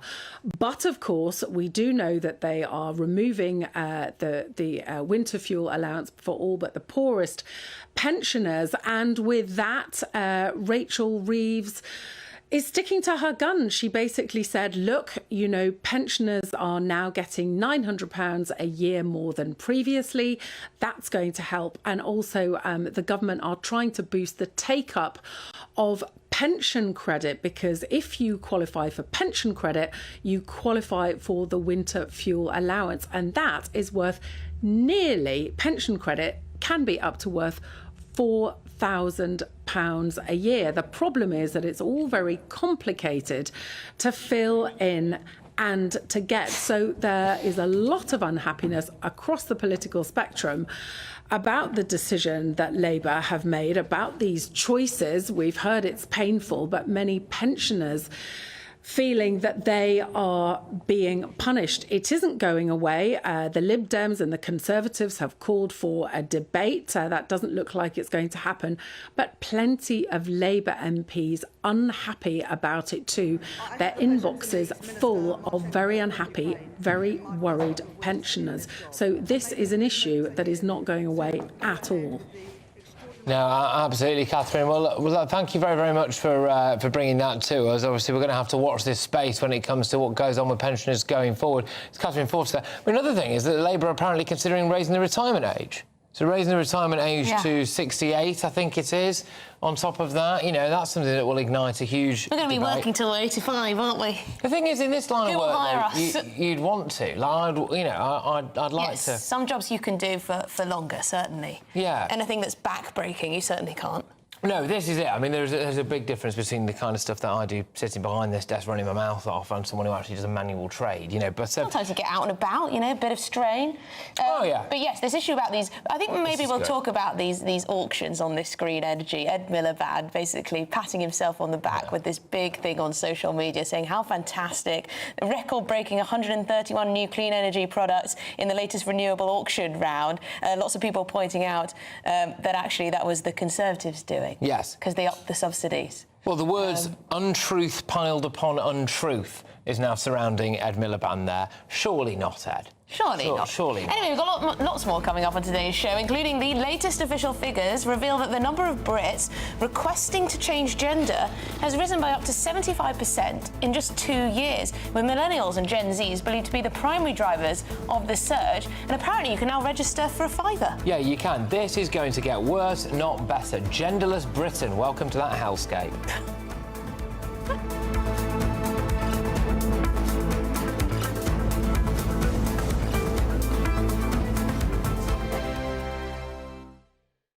This is GB News, Britain's news channel. Let's have a look at this story in the Telegraph, Charlie. This is about Anglican Church, the Church of England, dropping the word church in favour of something a bit more modern sounding. Words such as community. Why are we afraid of the word church? Well, that's my question. I mean, you've got to assume that they think it solves some kind of problem. But I think, you know, there are a lot of people who feel very strongly about their particular religious institution, whatever they all have different names, don't they? And if you rename one, do you have to rename all of them? Can we no longer use an individual name for different religions, community buildings? Are you religious? I'm spiritual. You sound like him. No, certainly. Oh, don't get any started on me. Do I believe in a God? Yes. Do I believe in any of the particular gods that are offered to us? Still undecided. I'm like you. I said exactly that. You two are the same. You two are exactly What about you, Anas? Are you particularly religious? Well, I'm not a proper religious. I won't name myself as a religious, but I really do respect religions. And we have bigger problems to think about. Is it a sign of where we're at in this secular society? Yes. That we're moving more and more towards, that the Anglican Church feels that the only way to be relevant is to take away any reference to church going, to being religious?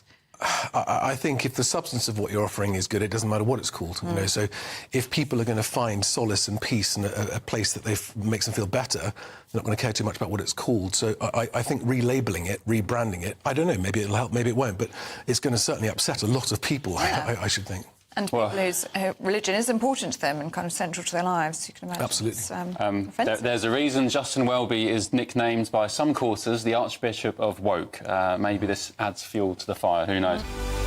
GB News, the People's Channel.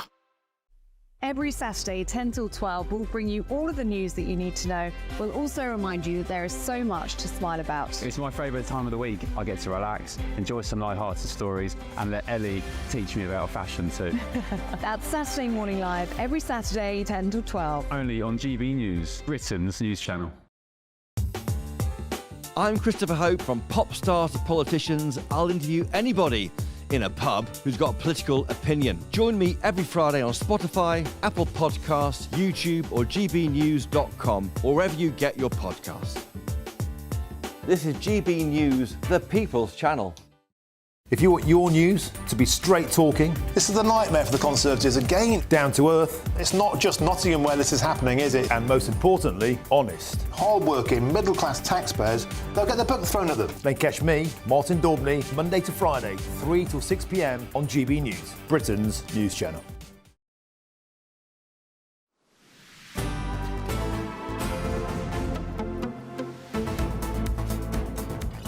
Welcome back to Good Afternoon Britain. So, new government data reveals an astonishing rise in the number of Britons seeking to change genders. So, 75% up the applications to do it in just 2 years. Well, the surge driven by younger generations and a significant drop in application fees marks a record high for gender change requests in this country.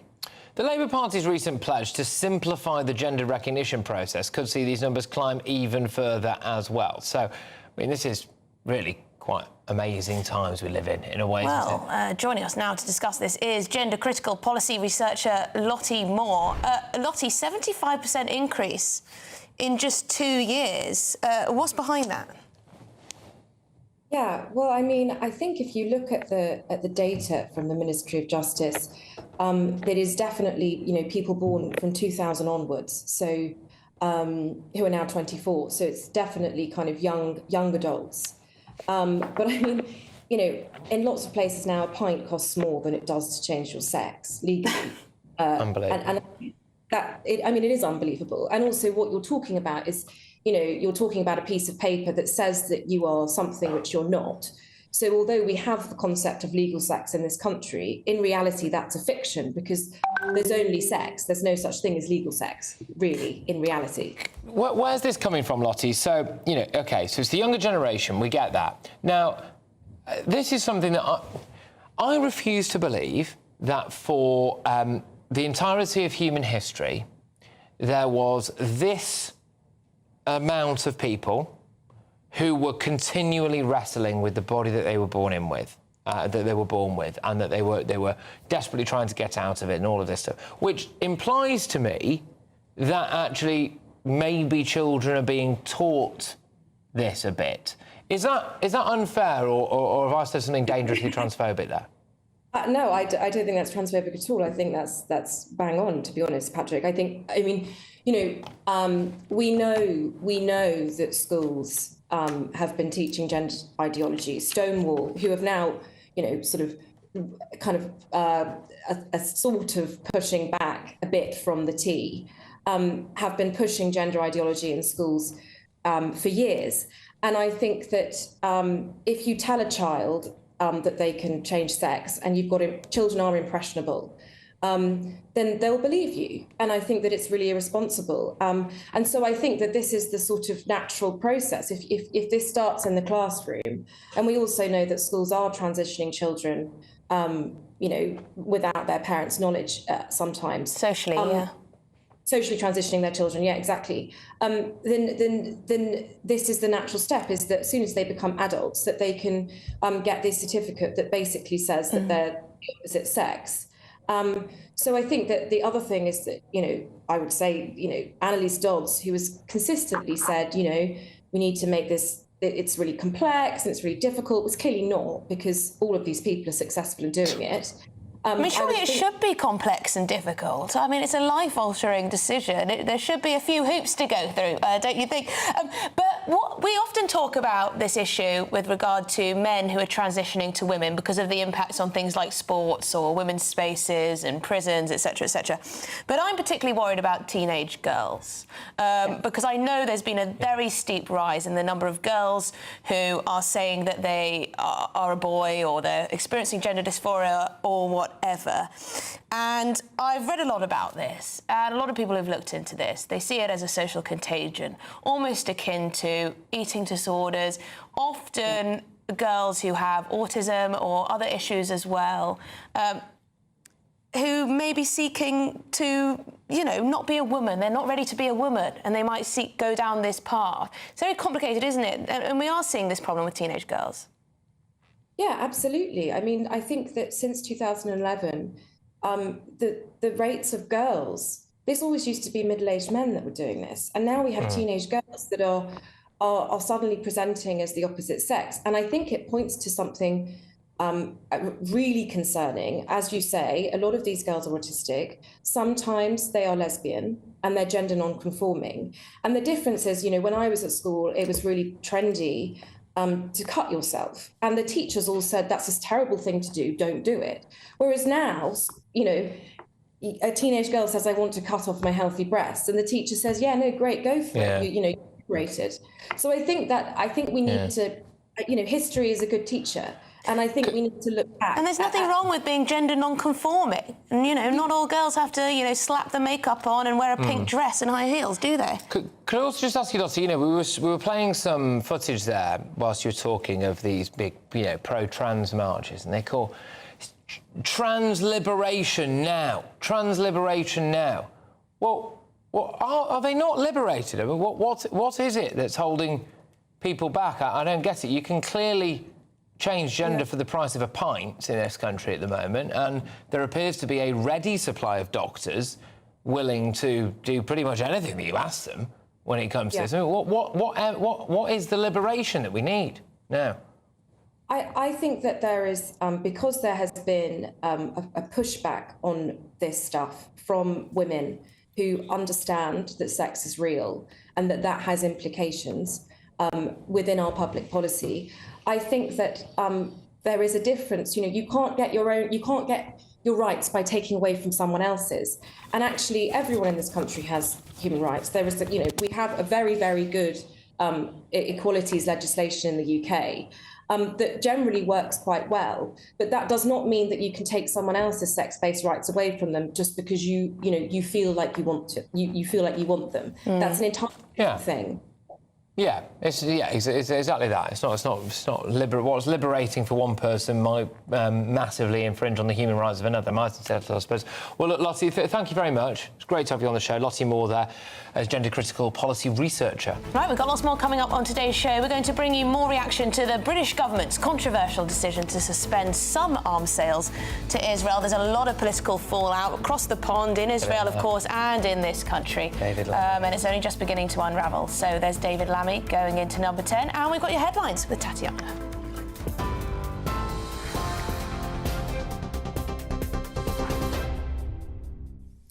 Emily, thank you. The top stories. The French Coast Guard has confirmed at least 5 people have died after a boat with dozens of migrants capsized in the English Channel. French media are still reporting 10 deaths.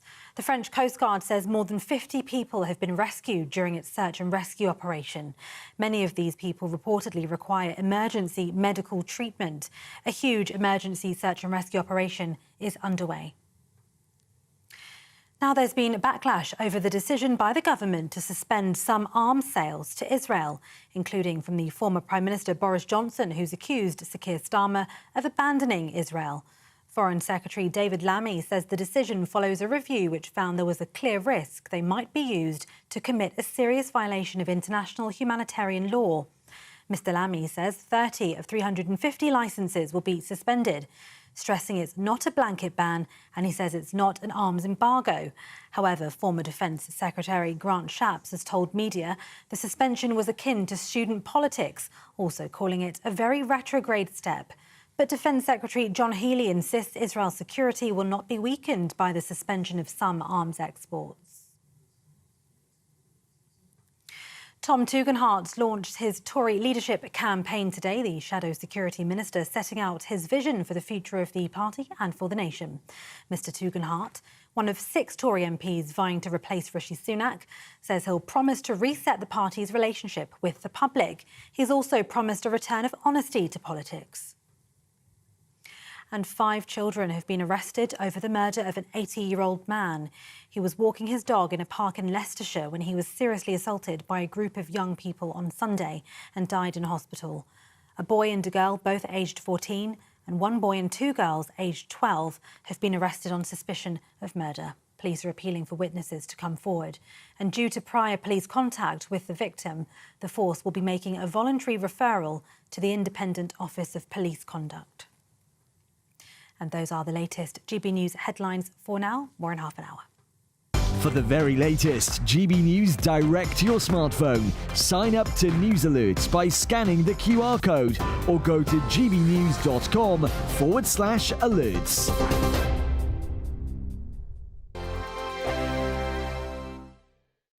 Hello, welcome to your latest GB News weather update brought to you from the Met Office. It's going to be a fresher day for most of us through today. Still some sunny intervals, sunny spells, a sunshine slither pushing across the country, in fact, but also some heavy showers, particularly where we see these fronts across the southeast and then into the northwest later on. But between that is where we do have that slither of sunshine through parts of Wales, northern areas of England and then to southwestern England later on this afternoon.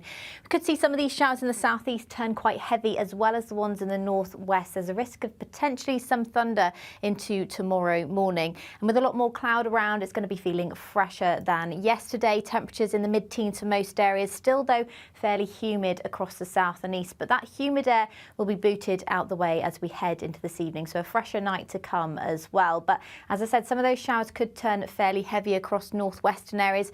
They're most likely to turn heavy across parts of southern Scotland, as well as Northern Ireland and parts of northwest England later on tonight. Clearer skies though for parts of northern England, the Midlands, down into the southwest and the south coast of England. Still a few showers though clipping the far southeast coast this evening, but it will turn drier across eastern areas overnight. Some of those showers from the northwest will then push into parts of Wales and the Midlands through the early hours of Wednesday, but clearer skies for many areas, and we do have fresher air for most of us as well. So as I said, it is going to be a fresher night tonight. Temperatures quite widely in the single figures across northern areas and cooler than last night across the central and southern areas too. So a bit of a mixed start. Some sunshine around, but most likely across more northern areas. So a brighter day for more northern areas. In the south and east, we could see that band of cloud sink into the southeast and then allow some further quite heavy showers to break out. And also the showers that break out across the north and west could bring a risk of hail and thunderstorms. So still a fairly fresh day for the time of year, and heavy rain is due on Thursday morning. The latest GB News travel.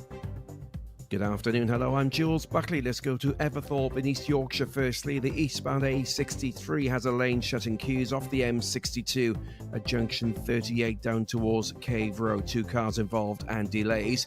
Issues on the M4 in a few spots actually. Firstly, westbound around Bristol, around the M5 junction 20. Lane 1's out for a police incident causing queues. Heading into London from the Heston services to Brentford junction 2. A 2-mile queue, there's a breakdown and lane block there. Heading out of London just after junction 2, there's a broken down van blocking a lane, queuing back through Chiswick on the A4 as a result. And the coastbound M20 in Kent, Leybourne junction 4 through towards the roadworks there, lane shut.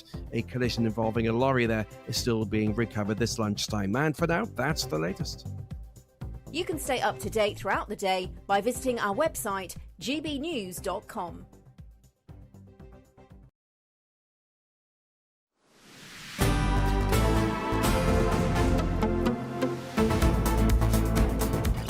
OK, welcome back to Good Afternoon Britain. It is now 2:38 and it is Martin Dobney next. He's up at 3 o'clock with his show 3 till 6. Martin, what's up?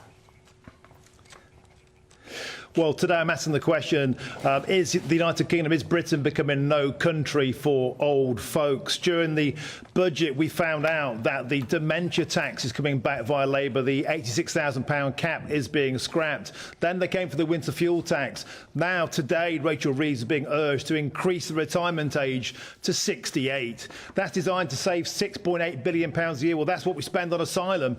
And we found out on Friday we spent £8 billion a year on benefits for unemployed immigrants. Is a social contract being broken with this country? The ethos of work hard, plan for your future, do the right thing, simply going out of the window. Now are old people expected to bankroll the feckless, the work shy and those who come from overseas. What does that say about the United Kingdom? Is this a terrible direction for our country? Has the Labour Party declared war on old age pensions? That's coming up on my show 3 till 6. Yeah, good. And also, Martin, as well, as I'm sure you will bring up, but, you know, it's just something that Keir Starmer can't get away on. I mean, he's got a tax-exempt pension deal himself, isn't it?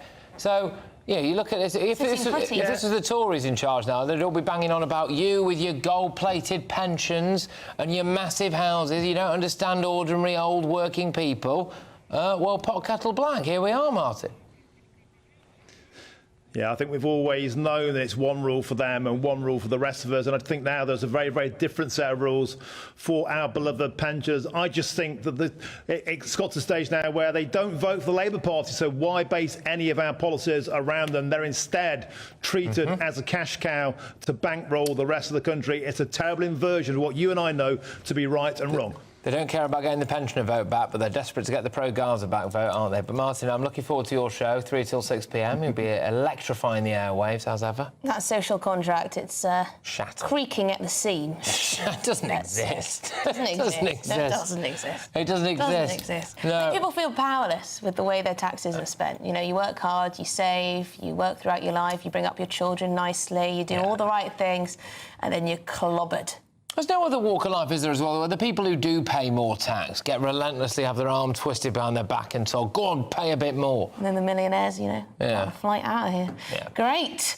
OK, well, the political fallout from Labour's decision to suspend some arms export licences to Israel is continuing. Prominent politicians, including Boris Johnson, Dame Priti Patel, accusing them of betraying Israel. Yes, well, we can head back now to the Foreign Office. Get more from our political correspondent, Olivia Utley. Olivia, I take it David Lammy hasn't come outside and apologised yet, then? He hasn't. The government has very much doubled down on its position to halt the export of arms to Israel. Materially, this isn't going to make a huge difference to Israel. Britain only supplies 0.02% of Israeli arms, but it's about the sort of statement of intent. David Lammy claims that Britain is still 100% backing Israel's right to defend itself, but its actions speak differently. And it should be noted that Britain has now gone much, much further than the US in its sort of slap on the wrist to Israel. The US has threatened at some points that it might withdraw an arms deal with Israel, but it hasn't actually gone that far. And Kamala Harris has so far said that she wouldn't go that far. So, of course, the question is this actually political? Are David Lammy and Keir Starmer under pressure from backbenchers within their own party? And also some of those 5 backbenchers who were elected, independent backbenchers who were elected on a purely pro-Gaza ticket, Jeremy Corbyn among them. Are they putting pressure on the Labour Party to change its stance on Israel? Someone like Zara Sultana, who just had the whip suspended but still was elected as a Labour MP. She has said that actually Britain hasn't gone far enough. So you see the government is completely stuck between a rock and a hard place here. You've got people like Boris Johnson saying that this does not show that Britain is securing Israel's right to defend itself. And then you've got those on the far other side suggesting that Britain should actually go further. So what does Keir Starmer do about this? At the moment, he seems to be trying to fudge it and sort of saying that it's all about a technicality, it's all about this specific legal review, and in principle, Britain still respects Israel's right to defend itself. But actions speak louder than words. Yes, indeed. Where do they go from here? Seem to have upset everyone, not going far enough or going too far. Well, thank you very much, Olivia Utley, our political correspondent there outside the Foreign Office. Yeah, hiding behind a legal technicality. Surely not. That's not Keir Starmer, is it? The guy who was the prosecutor, right? Not hiding behind a legal technicality. Anyway, who would have thought it? But this is Good Afternoon Britain. You are watching GB News. And after the break, we're going to tell you... This one. This is a bonkers story, OK? So hold on to your house. Well, it is funny. For the taxpayers. It's funny because of the incompetence. So we're going to tell you about a £51 million car park. It's been built in Oxfordshire, but it can't be used because it's not connected to a main road. There's more to it as well. Look, stay tuned for that. £51 million of the Oxfordshire residents' money. Just poof, gone. See you in a bit.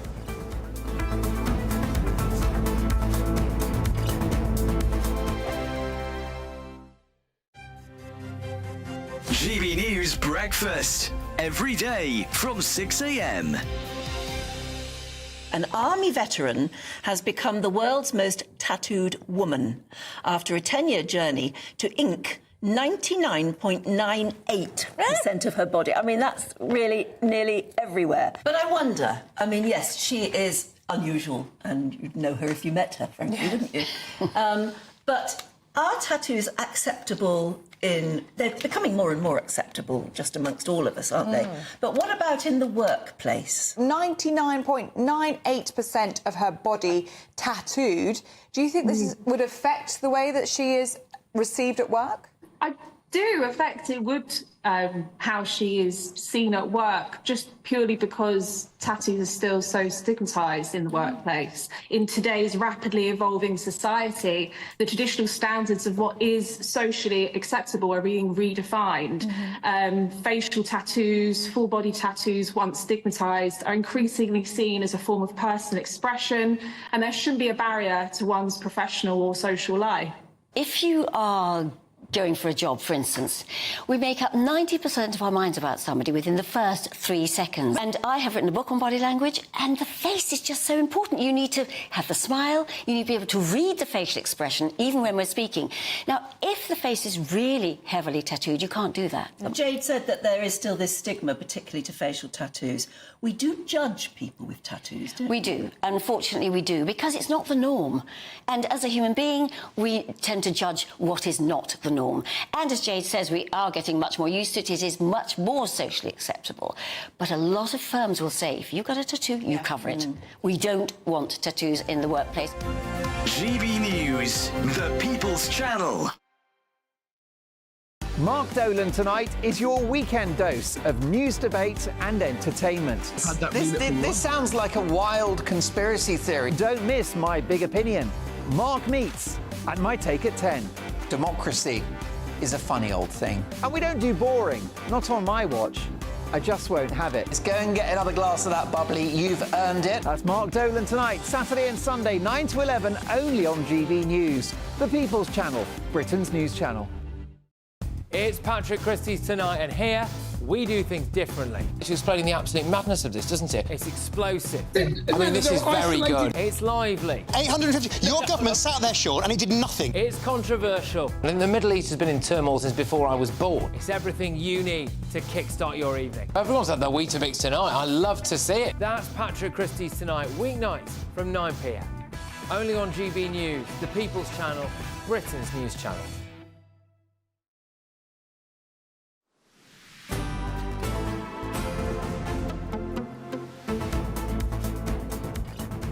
Okay, welcome back. You're watching, listening to Good Afternoon Britain. Now, this is a story. A £51 million car park built in Oxfordshire. Sounds great if you're a car driver and need a parking space. Well, you do need parking on Oxford. It's a nightmare. It is a nightmare, actually, in the city centre. You can't get a parking space for love nor money. No. But this one is a purpose-made one, but it can't actually be used because it's not connected to the main road and reportedly won't be until 2027. Yeah. So they've spent £51 million making this beautiful car park. I mean, it looks quite nice, doesn't it? Yeah, very rarely does a car park get described as beautiful, but I'll take your point. As far as car parks go, I suppose that's quite attractive. As far as car parks go, it's quite a nice one. Yeah, there it is. Look at it. I would go as far as to say that's quite a pretty car park. Yeah, exactly. Yeah. So then what happened? Well, essentially, they ran out of money. They ran out of money, and it turned out that it wasn't connected to a road. No, they can't afford to build an access road. So whose idea this was, and what went wrong with the design, well, it begs the question, who was organising this all? Yeah. The council, obviously. Well, it was the council. So the funding to construct the road in and out of the car park in a place called Aynsham in Oxfordshire has not yet been secured, even though the site itself has already cost £51 million. The council admitted that this park and ride scheme, which has 850 spaces, will not be fully operational for at least another 2 or 3 years. Can I again just stress what a car park is? Bit of tarmac, isn't it? It's not car park, bit of tarmac, a few lines there. I mean, I reckon we could build one in a couple of weeks. I think we could, yeah. Yeah. We probably couldn't construct it. Could design it, maybe. Oh, flatten the ground, put some tarmac on it. You can't put up a shelf. Crucially, put a road leading up to it, you know? That's the crucial element. That is. But also, why was this car park needed? It looks like it's in the middle of a field. Yeah, well, it's absolutely bonkers. So planning problems are there, stopping motorists from getting to it as well. The county council needed further funding, they're saying. Joining us, I believe, shortly, indeed now, is Oxfordshire County Councillor Liam Walker. Liam, look, thank you very much. Whose fault is this? Wow, this is ultimately a failure of the Lib Dem Green County Council coalition that we have in place. And forgive me, this isn't a virtual background. I'm on my holiday in Rome, but I couldn't miss the opportunity to really talk about They took them last time to build that. Got now that the Park and Rides. Yeah, well, thousands of years ago, there were gladiators in here battling. It feels like that now in Oxford against this anti-motorist coalition. I mean, it's ludicrous that we've now got a £51 million park and ride with no access, exactly as you just say. And look, they knew this was going to happen. I told them years ago this was going to be the case. It was their decision, their political decision, to pause the improvements to the A40. It was over £100 million that was going to improve the A40 from the previous government. They decided to pause it, and that would have delivered the roundabout into this site. So they knew this was coming, and now they're saying that basically it's going to be up until 2027 before you can access this rather beautiful car park. But ultimately, it's also costing the taxpayer more now because the council's going to have to pay for the maintenance to keep it nice and clean. Goodness me. So, Liam, is this an issue to do with the net zero drive then? They didn't want to build more roads, but they did build a car park, but they can't possibly build a road because that would be bad. Yes, well, the Lib Dems don't like cars and don't like car parks. That's probably why it's sat there empty for so many more years. But, it's something we're seeing. They've just spent £8 million changing roads to 20 mile an hour, only changing the speed signs. Years ago, we told them that won't work. And now they're having to go at the police because the police won't do the enforcement. It's bonkers. And ultimately, it's costing taxpayers more. But, Liam, can I just ask as well, is there not serious question marks to be had about how on earth all of this money has been racked up? So, again, car park, tarmac, few white lines, all right, might be some curb, all right, 51 million quid. Bit of curb. A bit of curb. You just said there that the road signs, changing everything to 20 miles an hour, was how many million? I mean, sorry, but what on earth is going on here? Where's... It's not their money, Liam. Who's negotiating this? It's our money as taxpayers. Welcome to my world, battling this every single day against these complete... I have to be very careful what I say, but, these anti-motorist coalitions is the phrase that I use. But look, we've got local elections next year, and we got local elections next year, and this is the opportunity to kick these guys out, bring back some common sense, and just stop this waste. Council tax going up year after year after year. It's got to stop. We can't keep on like this. It's just unbelievable. It's just the fact that the planning application went in 2021, that's according to the report, so then it won't even be functional till 2027, maybe. I mean, and also, it's difficult to park around Oxford, isn't it, anyway? It's difficult, so it is a good idea to have more car park spaces.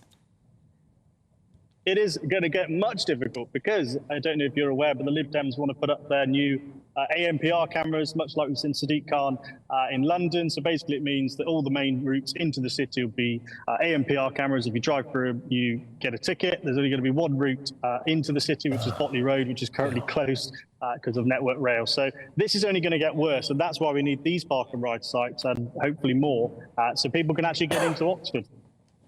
No, absolutely astonishing. What about, it would be great, if everyone could just cycle everywhere. But, what about people who need to carry things, have children, are disabled? It's a nonsense. Liam, we're going to have to leave it there. Very sorry, but enjoy your trip to Rome. It looks a beautiful day. Yeah, and have a wonderful time. No, seriously, thank you. What a way to end the show. And it does sum it up, doesn't it? We used to build things like that behind Liam there, the Colosseum, and now we've got I'm not sure we're responsible for that. Some absolute idiots here in Oxfordshire who can't even build a flipping car park, or can build it. This is decline. Maybe this is why so few people are proud to be British. No, well, I'm still very proud, just not because of stuff like this. Not these councillors, Well, spending our money like it's theirs. Well, look, thank you very much. I've thoroughly enjoyed today's show, actually, I must say. Thank you. Yeah, being nice. my co-host. It's good. I'm actually off Wednesday, Thursday, Friday, but I'll be back on Monday.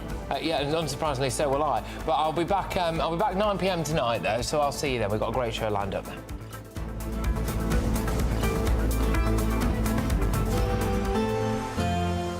A brighter outlook with Box Solar, sponsors of weather on GB News.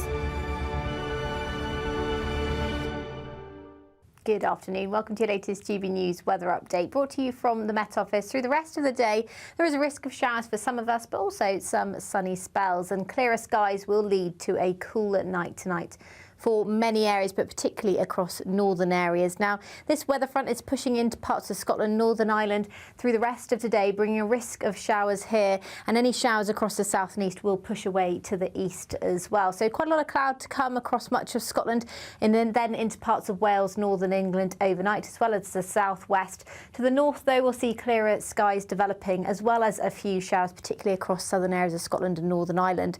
But under the clear skies, temperatures could fall as low as 2 or or 3 degrees across rural parts of Scotland. Further south, a milder night than that, but definitely cooler than it has been lately. So with clearer skies across more northern areas, it will be a bright but chilly start to the day across western and central areas of Scotland in particular. As I said, there's a risk of some quite heavy showers across southwestern areas of Scotland as well as Northern Ireland. We could see some hail, possibly some thunder in there through the rest of Wednesday. A few showers still across parts of the Midlands, southern counties of England too, with a bit more cloud around, but I think there will be some sunshine on offer despite the slightly cooler start on Wednesday, and a mix of sunny spells and a risk of showers through the rest of the day as well. As I said, some of those showers could turn quite heavy, particularly into Wednesday afternoon across parts of Scotland and Northern Ireland as well as the south east, but in any sunshine it won't feel too bad. Temperatures are a little bit below average, but the winds will be light, so it will feel pleasant enough in any sunshine with temperatures in the high teens.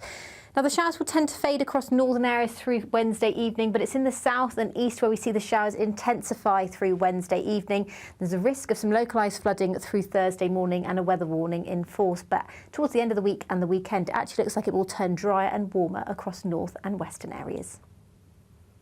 That warm feeling inside from Boxed Boilers, sponsors of weather on GB News.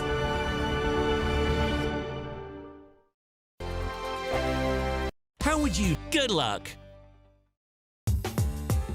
I'm Christopher Hope. From pop stars to politicians, I'll interview anybody in a pub who's got a political opinion. Join me every Friday on Spotify, Apple Podcasts, YouTube or gbnews.com, or wherever you get your podcasts. This is GB News, the People's Channel. Join me, Nana Akweer, for an informative, interactive news programme with a difference. It's fun. No, he didn't say that, Dave. I'm so surprised. I think there's an element of truth to that. Join me from 3 p.m. every weekend, only on GB News, Britain's news channel. It's Patrick Christie's Tonight, and here we do things differently. It's explaining the absolute madness of this, doesn't it? It's explosive. I mean, this is very good. It's lively. 850. Your government sat there, Sean, and it did nothing. It's controversial. And the Middle East has been in turmoil since before I was born. It's everything you need to kickstart your evening. Everyone's had their Weetabix tonight. I love to see it. That's Patrick Christie's Tonight, weeknights from 9 p.m. Only on GB News, the People's Channel, Britain's news channel. Are the newspapers getting you down? My wife didn't divorce me that month. Struggling to separate the wheat from the chaff? I know that it's a bit of a circus at the best of times. Well, don't worry, Headliners has got you covered. We'll take the burden of reading the day's news, and if we get depressed, who cares? It's an occupational hazard, frankly. That's Headliners on GB News from 11 p.m. till midnight, and the following morning, 5 till 6 a.m. on GB News, the comedy channel. Nah, just kidding. Britain's news channel. In the GB newsroom, we bring you the news as it happens. With our team of dedicated journalists across the UK, we're ready to keep you up to date with what's happening every half an hour, every single day. Bulletins here on GB News, the People's Channel, Britain's news channel.